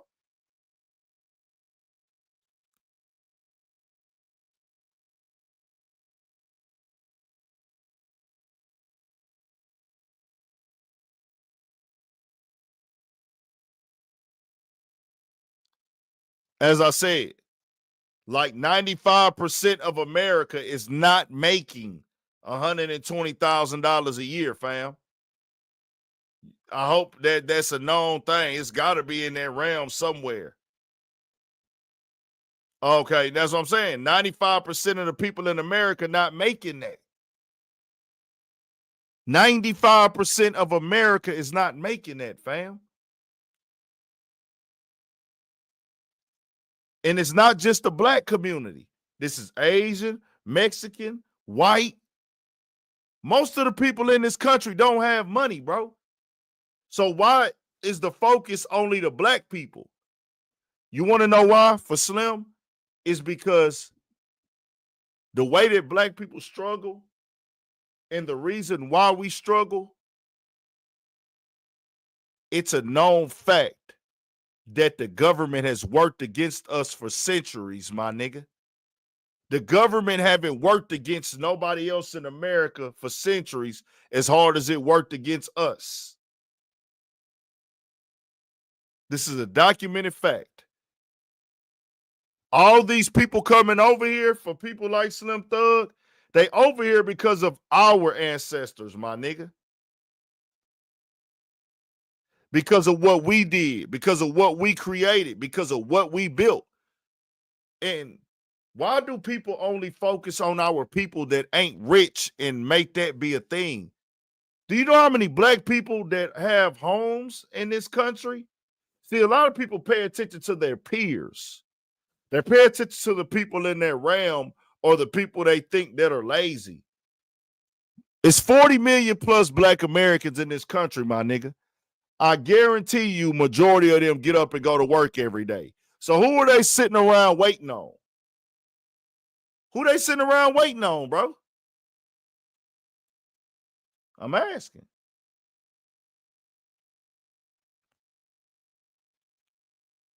Who they sitting around waiting on?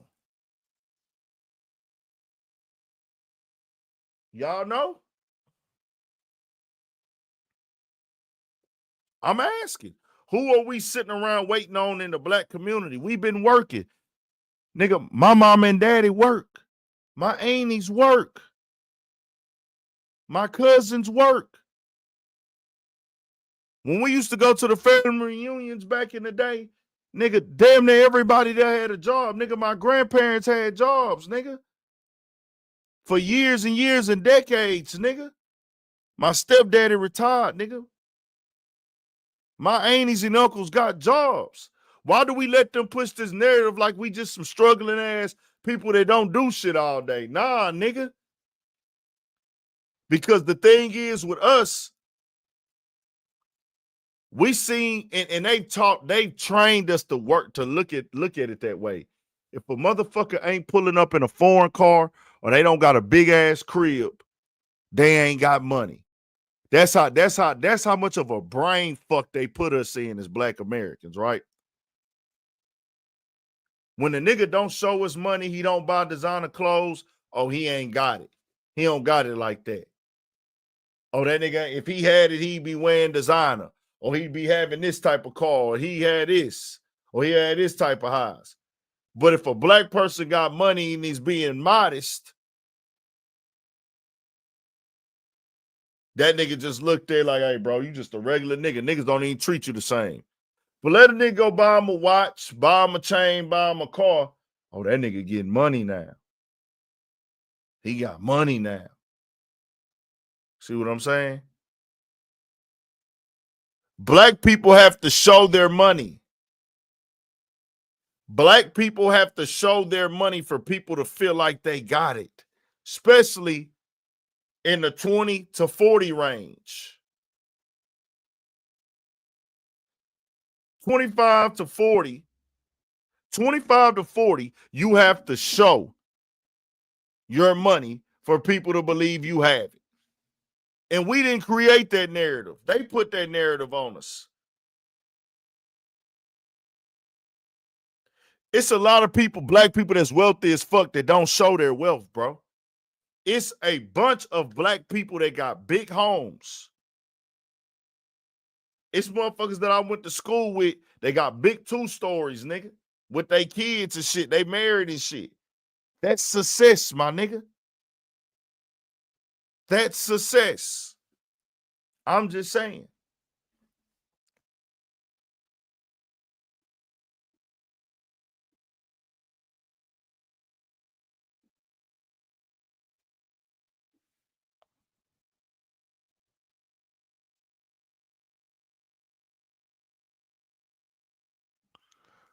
I'm going to drop the link for some people to join on. We got to start controlling our narrative as black Americans, bro. And Slim Thug, you don't know. Like you don't have the information, bro. And you got too much of a following and a voice to speak on black topics, and then you personalize it about yourself. And fam, you not the only black person in America. And I doubt that you have enough money to take care of your entire family. And you're not supposed to either. But you can't speak for all of us like, man, ain't nobody sitting around waiting. I guarantee you, if you look at Slim Thug family, majority of the people got jobs. So who's pushing this narrative that we sitting around waiting? Sitting around waiting mean I'm not doing nothing every day, and I'm telling the government where my bread at. And nigga, we not supposed to give up on our reparations when they steady giving out money to Ukraine and giving these other people billions of dollars. We seen them bail out so many corporations during the pandemic for billions.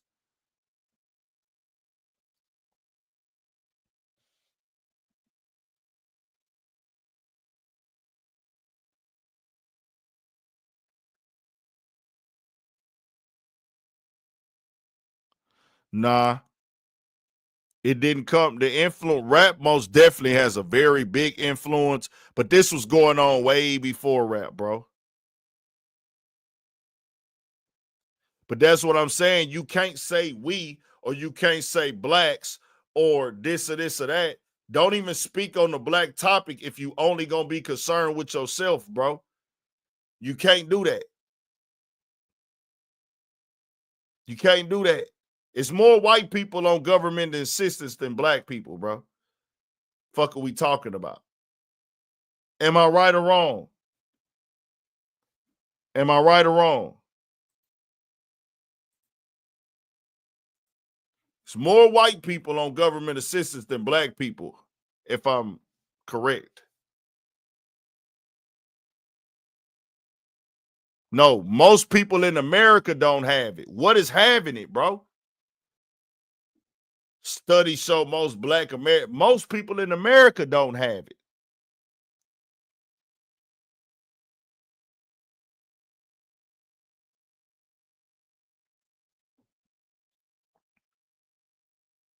And we're not a monolith.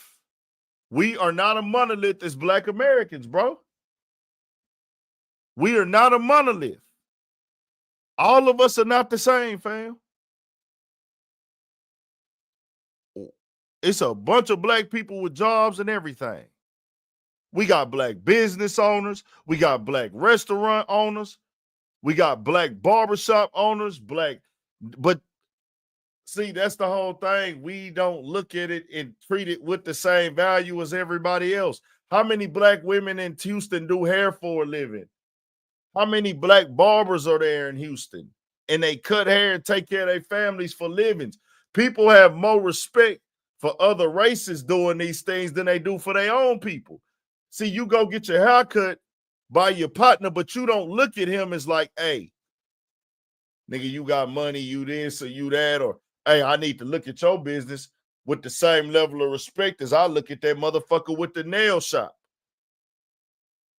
We got just as many black barbers as they do got Asian nail shops. I guarantee it. How much y'all think? What y'all think? How many black barbers in Houston, fam, are there? Would y'all say it's as many black barbers and beauticians in Houston as it is nail shops? I'm just saying.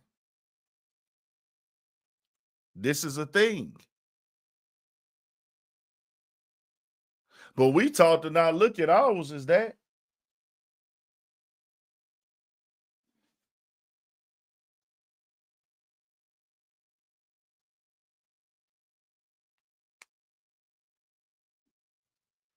We got a lot of businesses, fam. A lot of black businesses. I'm just saying, bro, it's time that we start controlling the narrative and telling the truth, man. I ain't dropped the link for y'all. I'm about to get up out of here in a second. If somebody want to come join, yep, haircut $50 now for shit show. Come join the link. If anybody want to come join real quick, stay on here a little bit longer. A little bit longer. If anybody want to come join and add something on, the time is now. The time is now, man. I'm gonna leave the live up too, so y'all turn it up and hit the like. We need 50 likes right now, man. We need 50 likes right now.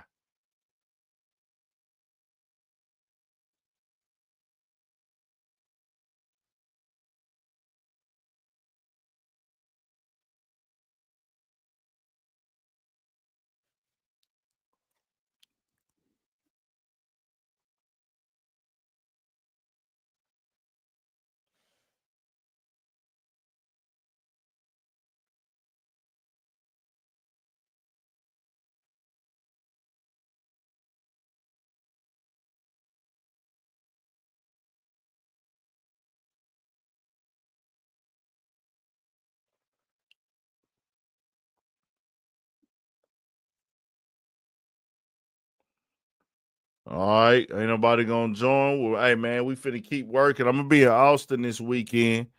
Go check out the new movie too, man. Good dope movie in the city. Check out all the movies in the city. Dirty Third 3. What else we got, man? We got the Double Cup. We just watched that last night. Oh no. When you say something stupid that doesn't pertain to the conversation, or you sidetrack or you undercut, I'm going to go up on you, bro. Because I hate when people do that shit. That's like a nagging female trait to me, bro. Like niggas that just come on and say shit and then don't want to answer the questions directly. Like that shit irks me, bro. And I'm just gonna go up on it. That's just what I do. All right, you can cut your cam off in the backstage if you want to, bro. It's on you. It's on you. I'll bring what you want to do. All right, for the bring on awesome then. Yo, What's up? What's up? What's up, Big Ant? I was good to see you, man. I'm Gizmo and the Goon, man. I'm the guy who been supporting you, man. I dig your content. My daughter, she first of all, good evening. My she was throwing up all night, man. And so I was up, you know what I mean, making sure, you know, she was straight. And then I heard you, you know what I mean, laying it down, man. I got I got a lot of love for you, man. So I just wanted to, you know what I'm saying, definitely tap in with you, man, for sure, nah. about these topics. Hey, I appreciate that, man. That's Yeah, love, bro. I hope baby girl feel better too, man. sure she will, man. I think she got something at the daycare, but let me get this to you right quick, and uh, um I'm gonna be as brief as I can. Been to prison 3 times, man. Crashed out. Just recently, you know, decided to change my life. Her mother haven't been around ever since she was born.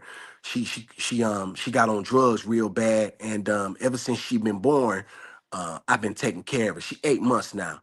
And you know, I talk a lot about that, you know what I mean, in my struggles, you know, and we know the things that I've been going through, you know, as a black man in America, and dealing with, you know, life, you know, and trying to, better myself and trying to, get ahead. And I'm gonna say this, man. Here I am, a man that is still paying for felonies that I did 20 years ago. And you have men, and you have white men who has been convicted of 33 felonies, and yet he's the president and never paid for nothing. These people have benefited from everything. As long as it benefits them, then it's 100% correct. You are right. There's a thing called you got to excuse me. There's a thing called the Homestead Act that a lot of people don't know. I think it was in the 1700s. That's when America was giving away free land as long as you were white and you would farm it, right? And they were giving away land to anybody who was white and who would farm the land. And if you farmed it for 5 years, the land was automatically yours, right? And so they this reparations has always been a thing, and it's all every other race, as you have said, has always received these things, but yet black people are the only ones who's stupid enough and who so brainwashed to think that, oh, I don't need this, and with some type of bravado, as if you saying that is going to trying to absolve your enemies from what they've done to you is going to make your hand better. And you 100% right, and Willie D is correct. It's not for you specifically, dumb. It's for the people that came after you. You know what I mean? If for ones that are coming after you, and it's for the ones who have suffered previously. As we all know, when you owe a debt, they have no problem collecting it. When we have credit card debt, they have no problem telling us that we still owe these debts. You know what I mean? So each debt is always paid, except for when it comes to us. So it's just a very weak mindset, and somehow I guess Slim Thug think that what he's saying is he's trying to be some type of contrarian thinker, and he's like as if he's saying something so slick, and I wanna say you, and because you so real, even though y'all from your home, from your home state, you're not riding with the narrative just because he from Houston, you still calling it down the middle. And I just appreciate you, man. You a real dude, man, Oh shit, I I don't was want to in shout front. you out. I was at their movie premiere last night. Oh, I didn't hear that part. Yeah, I was there last Okay, night. I didn't talk to him, but I was there last night at the movie premiere. okay. This isn't Slim Thug's first time saying something that I felt was like very ignorant and stupid. Hmm. He does this, you know what I'm saying? This is how Yeah. he speaks, but I saw this today, and this is a part of my platform. Hmm. So it don't matter if you from Houston, if you from LA, Chicago, Atlanta, Hmm. you can't have a voice, fam, and be put on a big platform and speak negatively towards reparations, and I don't speak on it. If it get picked up, I got to speak on it, whether you from Houston or not. If Hmm. one of my homies did it, a Hmm. nigga I'm cool with, I don't really know Slim, Right. but if it was a rapper that I was cool with, Hmm. if Willie D did it, I would have to say, hey, this Willie D. If Jay Prince did it, hey, when it comes to this, fam, this ain't that. This ain't that, fam. Like, nah, we not finna mess up this narrative, bro. We not finna keep whipping ourselves and shooting ourselves in the foot when everybody else is keeping both feet undamaged Yeah. and Well, getting paid and compensated to keep their feet clean. But we up here shooting ourselves in the foot every chance we get because somebody then got in position and made some money, and now they feeling like, oh, nigga, y'all could go get it on y'all own too. And the mhm. flex is not waiting on reparations, bro. Ain't nobody waiting, bro. Yeah. That's No. a talking point. Yes. We not letting that stuff go like that, bro. And it is what it is. We can't sit up here and deny. We've been here for centuries, my nigga. Half a millennium Mhm. under their system. For half a millennium, we've been under their system. Some of us was here before that.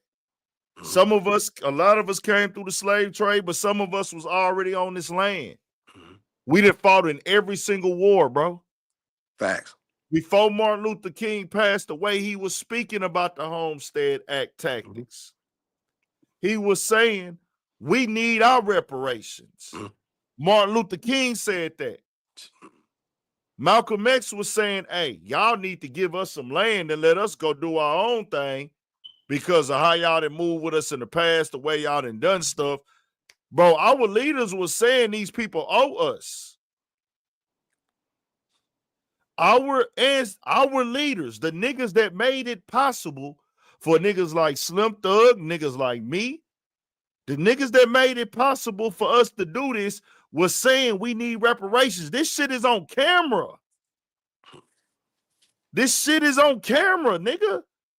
So when I hear niggas come up here and say this shit, it's like, bro, what the fuck are you saying right now? What the fuck are you saying? Just a very weak, passive mindset. You know, and just to support that 1,000%. We have so many black men that think that somehow licking boots and calling, you know, and trying to and trying to ban with this mindset as if they're somehow going to accept you, nigga. They still hate you.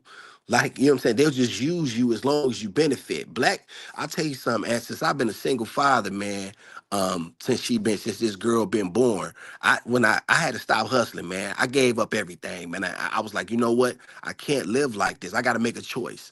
Either either either I'm going to continue to live like I'm living, or I'm going to make a choice and try to choose something better. And ever since I did that, man, and that was about maybe 4 months ago. I ran out of money, man, and I moved down to Atlanta. I was in West Virginia, originally from Detroit, and packed up. I had like $5,000. You know what I'm saying? I packed up, you know, whatever I had. I said, you know, I'm gonna try to make it down to where black people doing good. Now my cousin out there, where you at? She in Houston, but I couldn't make it that far. I couldn't drive that far, right? So, and I just had put my little 4-month-old daughter, put her in the front seat. There she go, big Aunt. I want to put on camera. There she go. That's the back of her, right? And I'm gonna tell you something. I'm gonna tell you something, home. I've been in a homeless shelter ever since. A nigga can't tell me shit, you know what I'm saying, about being hard. Cause I done been, cause ain't nothing I done seen, ain't nothing that I ain't done or been involved in. And yeah, here I am struggling. I was working a $12 job at Popeyes, nigga. I ain't never did nothing at no Popeyes. I ain't cut like that, but I had to figure out a way to keep milk in my daughter's stomach. Finally ended up with a job making $15 out, but I'm still in the homeless shelter. I'm still struggling. And you got other races of people. Y'all got to excuse that beep in the back. You know what I'm saying? My man, the guy, we not allowed to touch the smoke detectors.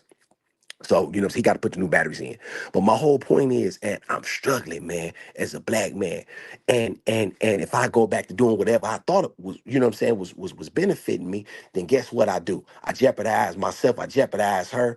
You know what I mean? And that's just unacceptable. But other races of people can come over in this country and they get help every day and they benefit from the struggles that our people went through. And you think I don't want mine? You out your goddamn mind. You 100% right. These people know they owe. I shouldn't be struggling like this in America. You know, I done called Governor Kemp like, man, hey, listen, man, what's up? Like, you know what I mean? Here I am. I need housing. I need an opportunity. I don't beg for cash apps. You know, I get out here and I work, but it's hard. Her milk, $60 a can, bro. That milk is $60 a can, and That's outrageous. like, Outrageous, man. man, you know, right? And you think these people care?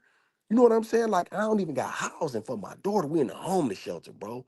And you got other races coming over here benefiting from the struggles and they got the nerve to look down on us when you benefit from the very country that our people sacrificed and died and bled for.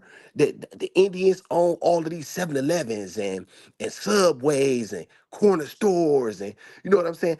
And you use the very laws. It's a 1983, and that's the lawsuit that when you see these lawyers filing, they using this called a USC 1983.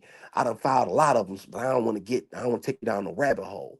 My whole point is these people benefit from the very foundation that was built and laid by us. And you got the audacity to come over here and thumb your nose and then benefit from it. And then y'all build generational wealth off us. And then we ain't supposed to feel away. Nah, man, I'm with you 100%, dog. And I'm with any black man that's speaking that's not with us. man, then just don't be with us. Hey, bro, tell you something. It's gonna get better too. Yes, sir. Because the thing is, you active, you moving, and you on the mission. And when you on the mission, bro, the mission is all about staying dedicated to it, bro. Sir. It's a marathon, dog. And Hey, the marathon is a life. Make your marathon is what you want to do with your life. So the race is at your pace, and you figuring it out as you go. You know what I'm saying? You ever tried any of them temp agencies out there? yeah, that They done pay done a did a few background. of them. Yeah, man. A lot of times, man, they look at me, man. I ain't got nothing filed, but I got shooting, I got a temp bank Yeah, robbery, I got, drug tie, I got some stuff on there, man. So they, a yeah, lot of times, they don't really want to, it's hard for them to get that. From what they keep yeah, telling me, they said it's hard for them to insure me. You know what I mean? And I yeah, done tried UPS, I done tried FedEx, I done tried Target, I done tried Walmart, man, you name it, as far as filling yeah, stuff out, online, because you can't really go in any place. Now, yeah, I'm down at the brother named Harvey, man. I want to shout Harvey out, man. Over at the place called Mellow Mushroom, man. They just, you know what I mean? I'm working a little bit better than Popeyes. I was working there for like maybe, I don't know, 3 weeks, man. And yeah, brother gave me a shot over there, man. I ain't got paid yet. And so it's like I'm making $15 an hour now, which is more than the 12. And I'm just keeping it real, man. I'm not no fake ass nigga that's about to come on here trying to cap or trying to, yeah, you know what I'm saying, act like I'm something that I'm not. Everything that I'm saying and I am. And so, and when people always try to put this narrative out here that black men don't take care of their children, and it's not black men that are doing this in real time, man, they lying to you. They lying to you. And this is strictly for me, a man. And I never thought that I would ever be this like this, man. Here I am. I'm 44 years old, and I changed my life at the drop of a hat to take care of a little girl. Once that DNA test came back, which I kind of thought she was mine, but I went on ahead and paid for that little home DNA test a couple weeks later just to make sure. 99.999993. I'm like, man. And then when her mother decided that she couldn't do it, she's 20, a 22-year-old chick I'm messing around with in the streets. You know how that shit go, man. I'm thinking it's gonna be something that it's not. And I speak a lot about that. When you shouted me out, and I supported you so much. You said Gizmo, shout out to Gizmo and the Goon, because that's my YouTube channel. That's why I wanted you to know it was me.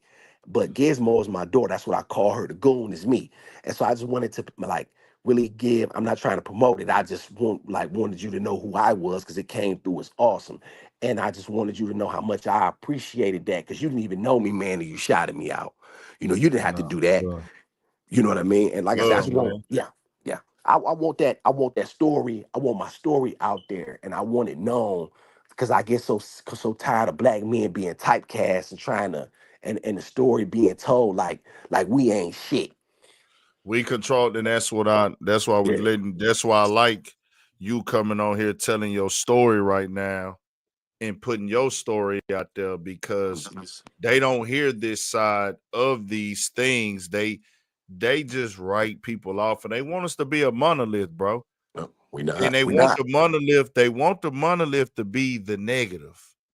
They don't want to make the successful black man that got the Benz and the house and the car, and that type of stuff don't even make you that. It's people that don't got a Benz that's doing great, Mm-hmm. that's Yes, making sir. a killing, bro. They just got a nice big ass house somewhere in the cool cut. They chilling, living a life. They ain't on social media cutting up. They ain't out partying and balling. Anytime we have money or have success, we have to show it for people to believe we doing good. Right. Fuck that mental trap, bro. I'm glad. I am so glad I am blessed that I'm not falling for that. I'm so blessed in my mind mentally that I know better in life now, where, hey, bro, you don't have to go create this lifestyle and go create this high overhead just so people can feel like you got money, so that you can control, so they can treat you better. Or it is fake. If you treat me good because I'm successful, it's fucking fake. Yes. Fuck with me because you fuck with me, bro. Fuck with me because you think I'm cool, I'm funny, or I'm entertaining, or things like that. I don't really want you. And you know, being successful can get people attention. We're not gonna sugarcoat it. That's just human nature. But if you only fucking with a person simply because they successful, then you really don't fuck with that person. Yeah. And when I say successful, I'm talking about finance wise or money wise or tangibles or what type of car they got, bro. Like, or what type of house they got. That's fake. If you only fucking on a female because of things that you can show and she see what you having, she don't really fuck with you like that. She fuck with what you got. But guess what? That can go to another nigga any day because there's so many niggas with these same things. Yes, sir. So that's why I say, like, I'm blessed that I'm well raised enough through my family, my entire family, with the way they raised me. You know what I'm saying? From my parents to my aunties, my uncles, my grandparents, friends of the family, to where, hey, nigga, I got a mind of my own. So now I know, we're like, hey, bro, I could go buy this or I could go buy that. But hey, is that what you really want to do? Nah, man, take your time, get what you really want to get. Fuck trying to impress people, because it doesn't matter. When you do things to simply impress people and try to show off for other people, you're going to get caught up and stuck in the cycle of trying to impress people. And then guess what? When you get fucked off or you go down, they're never gonna say, well, hey, boy, I know you went broke because you was trying to impress me. Hey, boy, I respect all that stunting and balling you was doing because you really want to put on for us. I understand why you went broke. No, nigga, what they're gonna say is you stupid than a motherfucker for fucking your money off. That's a fact, bro. That's what they're gonna say. She's not gonna say, hey, nigga, oh, you went broke because you wanted to look good for me. You're not getting a pat on the back for going broke. Nope. You're not getting a pat on the back for how much money you threw in the club when you ain't got it no more. Or how much money you spent at this store, or how big your house or your car was. That's why it's like, bro, do it for you. Do what you love. Do what you like. Do what makes you happy. Don't do it for trying to get back and next to these people and show these people what you can and can't do. Of course, we all want recognition. It's a human thing, bro. Of course, we all would love a nice looking chick that's everything under the sun, and we want it to be this and that. Of course. Get that too, but don't get caught up in the bullshit, man. That's all I be trying to tell niggas, and we gonna figure it out, man. Yeah, man, that was pretty much it for today. You got to come join again, bro. We'll get your story out there on one, and we'll clip it up, man, and we'll get that out there, bro. Most def. Come back again on the next live that I'm doing in the crib. And we're gonna put something together, bro. Yeah, and like I said, I want to thank you. I know it's late, man. I want to thank you for tapping in. Like I said, it was meant. It must have been meant for me to be on, because once I saw how she wasn't feeling well, I called in to the job and told them that I'm not going to be able to make it. I'm not going to take her to daycare. So that's what forced me kind of to be up, kind of keeping an eye on her. So I'm glad I was able to catch you. And yeah, man, I want you to know I support you 100% as a black man. I dig your content. I like how you cover the bullshit, but you also get into some very real topics. You do the, you know what I mean, and you got a wide range of, you know what I mean, talking points, and and I think that's real cool, man. So shout out to you, and I like how you be cussing your trolls out too. You'll cuss they dumb ass out too. Yeah, you got to get on all the bullshit, man. You got to be with it. You got to cover the bullshit. You got to be on the bullshit, but then you got to come with the real shit. Yeah. You know what I'm saying? People who really tapped into the channel, bro. A lot of people, they'll come on, all you do is cover drama and gossip. Nigga, we be having real convos That's not on true. here. You niggas, That's not true. You niggas just, them niggas don't see them, and I don't give a damn. Nigga, the people that fuck with me, they know. I don't give a damn if a motherfucker, they ain't speaking facts, but we gonna tap back in, man. I'm finna get up off of here, and we'll be back, bro. I want you to come join the next time you see me on the live. on here at the end, and we'll put something together, bro. I will, and like I said, I was half asleep, man. So I'll be, kind of in and out. So I'll be more on point, and I'll be more cognizant. I'll be, Nah, you I'll be good, you talking good, you better. good. I appreciate you, Good man. You stuff. know what I'm saying? Definitely for Love, sure, man. God bless, man. And I definitely will be joining back. Thanks, man, for for sure, having me. All for right, take sure. care. Yes, sir. All right. Yeah, y'all, we here, man. We gonna keep it 100, bro. We ain't switching up on nothing, dog. Like I say, the main point on the channel, like I'm gonna cover the bullshit. I've been doing this 7 years, y'all. Like, just know that every day, bro, I ain't took a day off in 7 years. I've been doing this shit every single day. This month and next month makes 7 years for me being on YouTube, bro. I've been doing YouTube for 7 years now. I want y'all to know that. And when you do something for 7 years every day, it's second nature to you.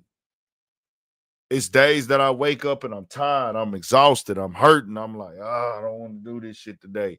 Oh man, what I'm gonna cover, this and this and that. But I say, hey, bro, nah, nigga, we gotta do this shit. And I've been doing that shit. You gotta think in the beginning, I used to get 10 views, 20 views. Matter of fact, I ain't even gonna sugarcoat from the show y'all, bro. I want y'all to see this shit. Like, a lot of niggas be talking, but I want y'all to see this shit, bro.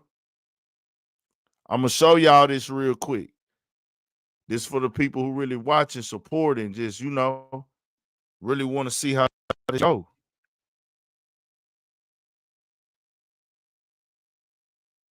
I'm gonna show y'all this shit, bro. I want y'all to see it, man. It's the same thing with anything in life, bro. This is the marathon, like Nip say. The marathon ain't just it could be whatever you trying to push, whether it's sports, whether it's your business, whatever. It's a process to do all of this shit, bro. It's a process to do all of this shit, man. And it is what it is, man. It is what it is. Let's go in the urban competition, man.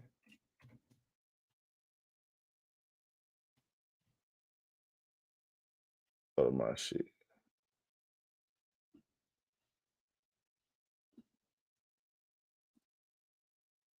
See if we can filter these hoes.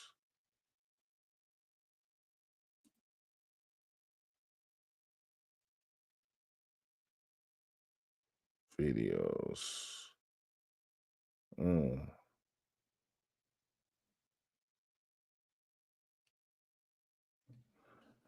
Let me see some. Your videos. See, we get to like the oldest. I want y'all to see where I come from, nigga. Like, doing this shit, like, nigga, I done did hundreds of interviews, bro. I really like locked in, nigga, and did this shit, bro.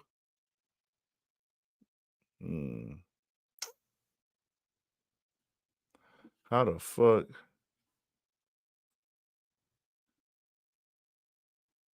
How in the fuck do I go back and show the old videos, y'all? Hold on.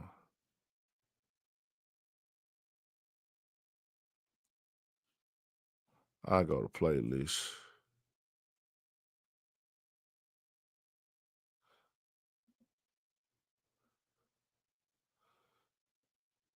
Cause I can't. I know how to get to it on the phone where you could just go to the oldest videos, but I can't figure out. We'll go this way.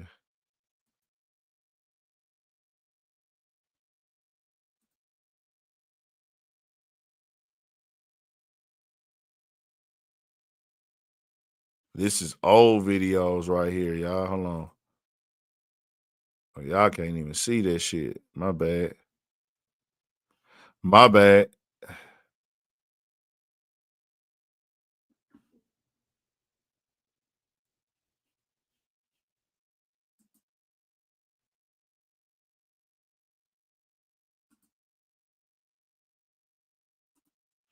Hold on.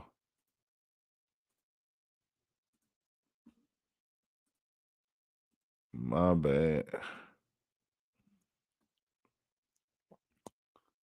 February 8th, 2018. 46 views. Some of them got archived because I went through an archive thing. I archived a lot of older shit, but a lot of these shits are still public. 80 views. Big Ant says the Sauce Twins gave Houston a breath of fresh air and the city could have supported more. I said that in 2018, February 8th. Big Ant speaks on Cardi B disrespecting the Crips, feels that she should apologize. That was February 2018.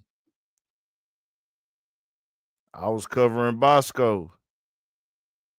Troy Ave Breakfast Club, 784. That's archived. That's crazy because it got 784. But then I got one that ain't archived because I was trying to archive a lot of shit, but then I got shit that's archived that got 1,000 views, but then I got shit that's 20 views that's unarchived. 45. 36 views. Seattle Seahawks released Richard Sherman. That's 2018. Tory Lanez and Travis Scott beef. That's 139 views.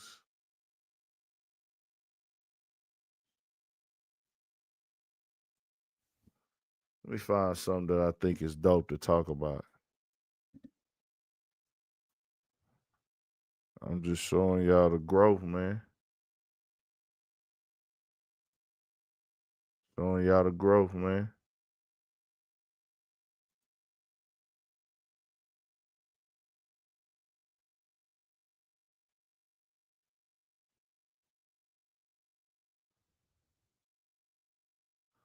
I'm covering UFC.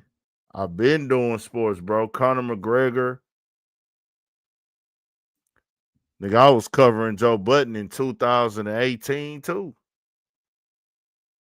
Money Man drops 2 mixtapes in less than 24 hours. Joe Budden fires shots at Eminem on Joe Budden podcast.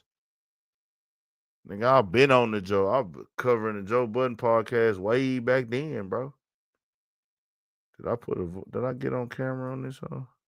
I don't know if I did. Joe Budden. It just was. That was a voiceover.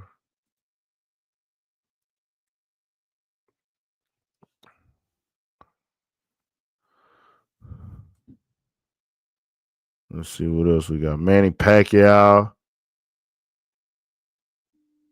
Come on, bro. Nigga done did this shit, dog. I done did this shit.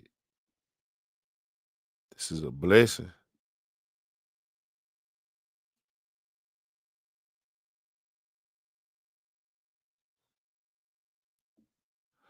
I'm calling out Ebro. That whole private now, though. I actually private that one, $3.95. I put Tekashi would be dead if he was black. Bro, look how I called this. This hoe did numbers, though. This was 20. Let me play this. This was 2018. Big Ant back. Another edition of Urban Politician TV. I ain't gonna even get too deep into this shit here, dog. This shit is fucking buffoonery, bro. You know, I understand niggas got a code they gonna stick by. I understand niggas believe in certain shit, but Shotty, Tekashi 6ix9ine manager, I had to get this nigga his own video right here. I spoke on him before on some other shit, how I said he was gonna regret all this bullshit. But he went in the courtroom today and said, "We don't break, we don't fold. It's Treyway," to the judge. I'm hoping for somebody to say this is a rumor and it's not true, but it looks like this could be true. That's the news that's being reported. That's what's being put in the media. I don't know if this is true or not, but if it is true, this nigga has got to be the most delusional person ever. We don't fold, we don't break. It's Treyway.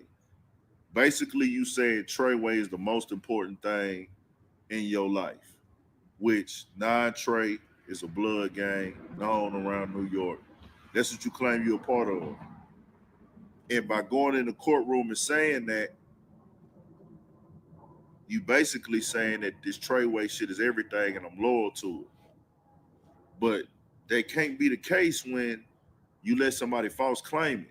See what I'm saying? You gotta understand that, like, if you're willing to put the morals down and put your gang down and put the codes you signed up for and the brotherhood you signed up for, if you're ready to move that out the way to bring in the kid and use him to make money and put the morals of the gang down, knowing damn well he not a real blood, knowing damn well he was a Crip before and all this other shit that he had going on, and had charges of pedophilia, we know Bloods ain't rocking with that. Not no real Bloods.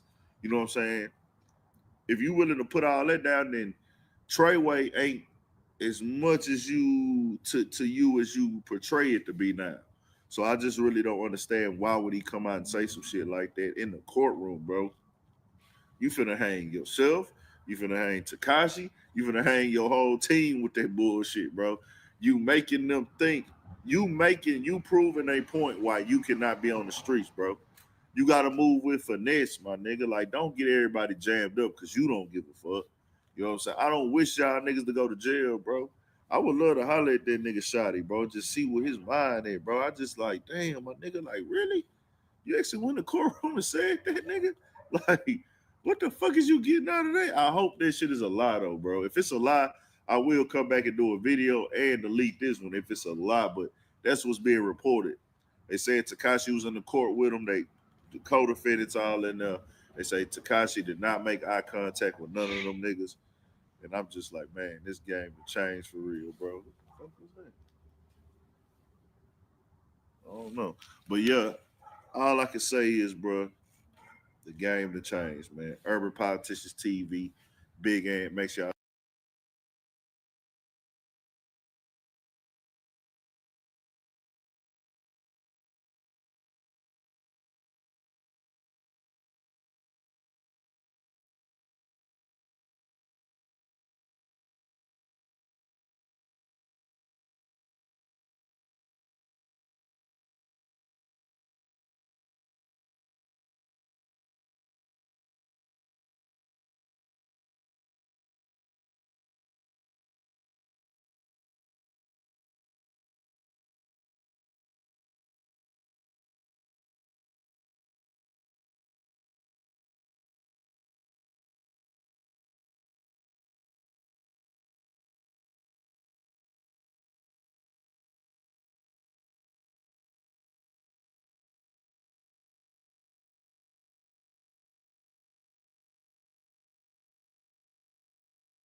Yo, it's Big Ant, man. We back. Another edition of Urban Politicians TV.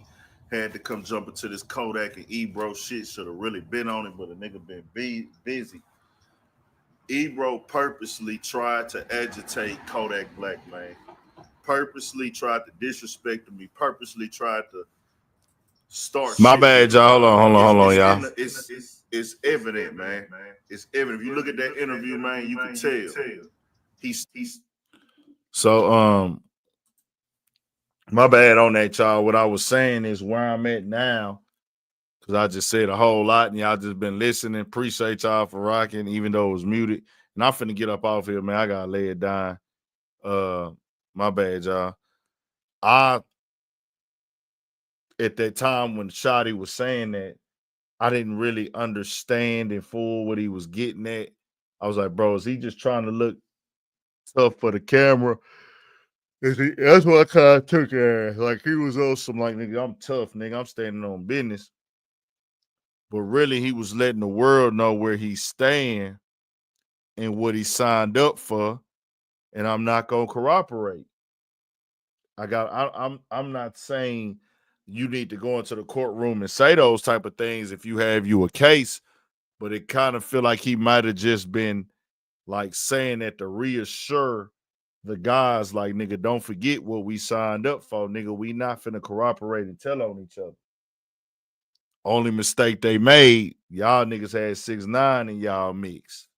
And that nigga was never one of y'all. So I know I had some critique for Shotty at that time, and I was looking at it from that one perspective only and not the other perspective. It was just like, hey, dog, nigga, you just doing some crashed out shit right now, nigga. Like, what's really going on with you? But I get it, though. He signed up for something. He stood on it as a man, and he just reassuring the other guys, like, hey, don't forget what we signed up for, nigga. But niggas do you dirty. Courtroom. Now, this that Ebro and Kodak Black shit right here from back in the day. This 2018, y'all. Starts the interview off by bringing up the nigga rap sheet. I'm only on Hot 97 to talk about my album. This a promo run, right? Why are you talking about my rap sheet? You understand what I'm saying? Why are you talking about? He said, I looked at, he started it off with, hey, I saw your last interview. I saw your interview with Breakfast Club, and you had the ski mask on, and I was contemplating, I don't really want to look at this. And then he was like, I'm looking at your rap sheet here, and marijuana charges, these charges, this and that, and then also says, you smoking weed in front of your kid. And Kodak instantly after that was just like, well, the devil, this and that, but I'm spreading my wings, basically letting Ebro know, hey, I'm on some positive shit today, man. Hey, we not really on that. I'm trying to do better. I'm positive, mind you. Ebro is twice this young man age, bro. That's a fact. So once he said that should have let you know that, hey, man, I'm trying to be positive as possible. I'm here. Let's talk. Let's be cool. But the energy was already off from the jump. You know what I'm saying? So everybody saw the clip and thought the clip was just random out the way. Now, he started that interview off with negativity, dog. He started it off. You talking to a young black kid that y'all think is stupid.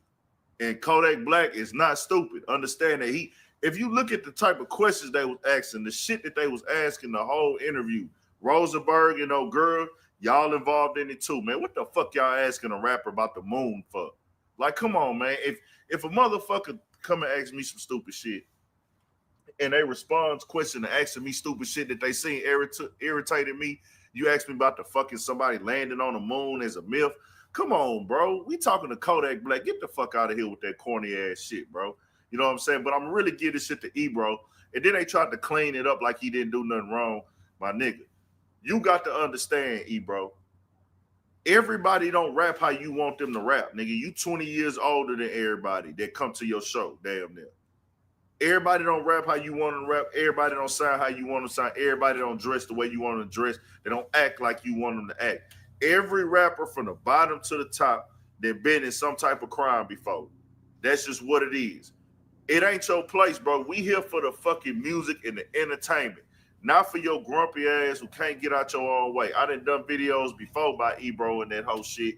If y'all look back, my Instagram, Urban Politicians _ Big at 56.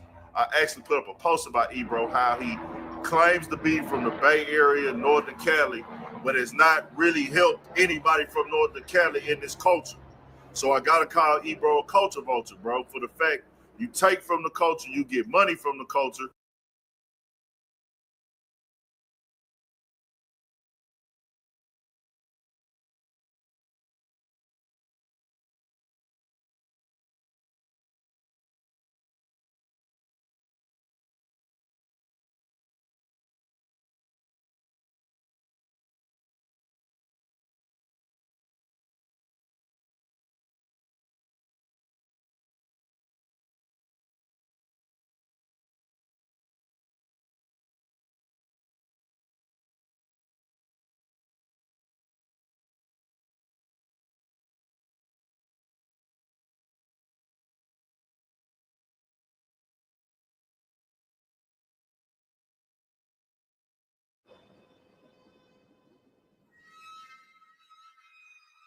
Yo. This is gonna be the last one, y'all. Long live Nip. Urban Politicians TV had to come speak on this. This gonna shit be with the the last Grammys, one. man.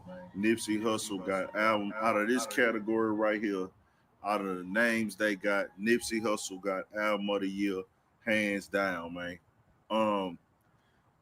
You know, the only comparable all around rap album, that's what I'm saying, rap. We ain't talking about pop, we ain't talking about crossover.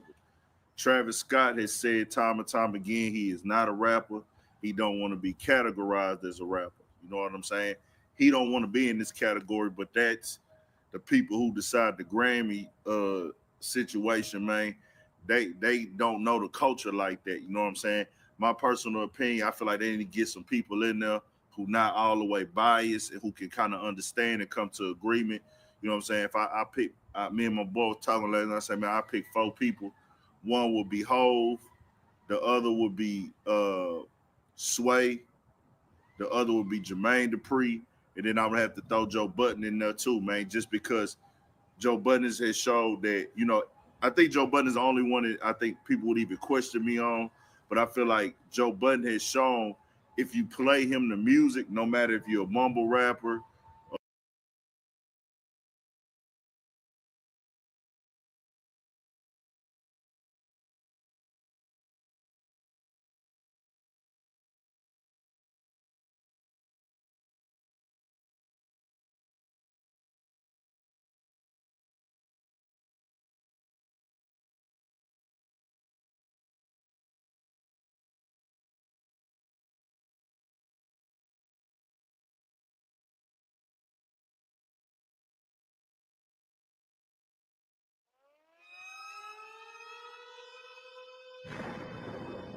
Yo, it's Big Ant. We back, another edition of Urban Politicians TV, man. This the last one, y'all. This the last one. Of an interview on his show.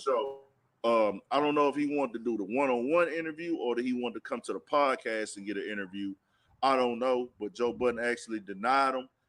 I feel like personally, Joe Budden, he said it in so many words that he kind of felt like Future wouldn't open up for the interview. You know what I'm saying? Like he wouldn't talk to him. But Future doesn't tell you everything in interviews, but Future does talk a lot in the interviews. So I didn't really understand why Joe Budden would say that. I just think that really Joe Budden is kind of like, hey, that whole little trap crowd and them stars who I feel like are real kind of like egotistical or have that street vibe about them. A lot of the Atlanta artists, like I feel like he'll sit down and talk to 21 Savage because 21 Savage has shown that he can, you know, be sensible and he always did that. That's why I say when 21 Savage did his first interview on Breakfast Club, he showed that he could go in there and talk. But if you watch Future interviews, look at the old one with Tim Westwood. Tim Westwood didn't have to ask him one question because Future got to just letting it flow. 30 minutes straight. Great interview. I think that Joe Budden really just might feel like he might not be a fan of Future personality, so that's why he declined it. So, you know, Future went on his talk show with Big Bank. You know, saw the Big Bank duct tape, Big Black, Big Bank, you know what I'm saying? And he said, fuck Joe Budden, and then he said something about Joe Budden's wife.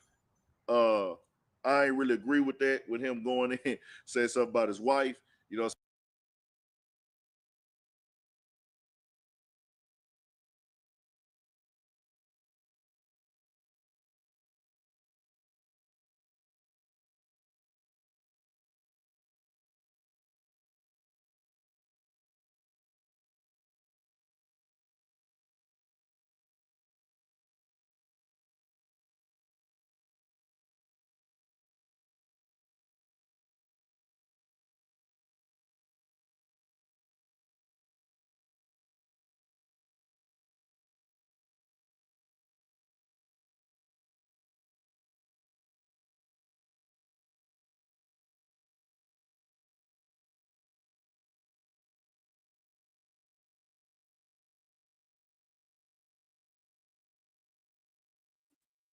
I keep messing up, y'all. I keep messing up. My bad. I keep messing up with the mute. But I just wanted to come through, you know, shout out to all my people, man, my family. people close to me just holding me down and supporting at my events and things that's been hosting events, whatever. Motherfuckers be supporting me, bro. And I appreciate all y'all. I appreciate everybody who be watching, who up late, nigga. Like, nigga, it's 2 in the morning. Having anybody up just listening to you at 2 in the morning and really tapping into your platform. We got a couple hundred in here doing that shit. It's love and I support it, man. And I appreciate all y'all motherfuckers, man, because without y'all viewership, a nigga don't be having no channel. But we outside and we active with it. It's gonna be a gang of more shit coming. Y'all stay blessed, man. We appreciate y'all, man. Hopefully y'all about to get off of work, get y'all some rest. If not, till 6 a.m., y'all gonna be grinding. Salute to y'all for doing that. We gone though. Stay blessed. Hit that like button, man. I need 50 people to hit that like button. 50. Turn it up, man. 50 people hit that like button and turn it up. Y'all stay up and stay blessed, man. I appreciate y'all for shit show. Shout out to the guy too, man. Him and baby girl. Salute to them, most deaf.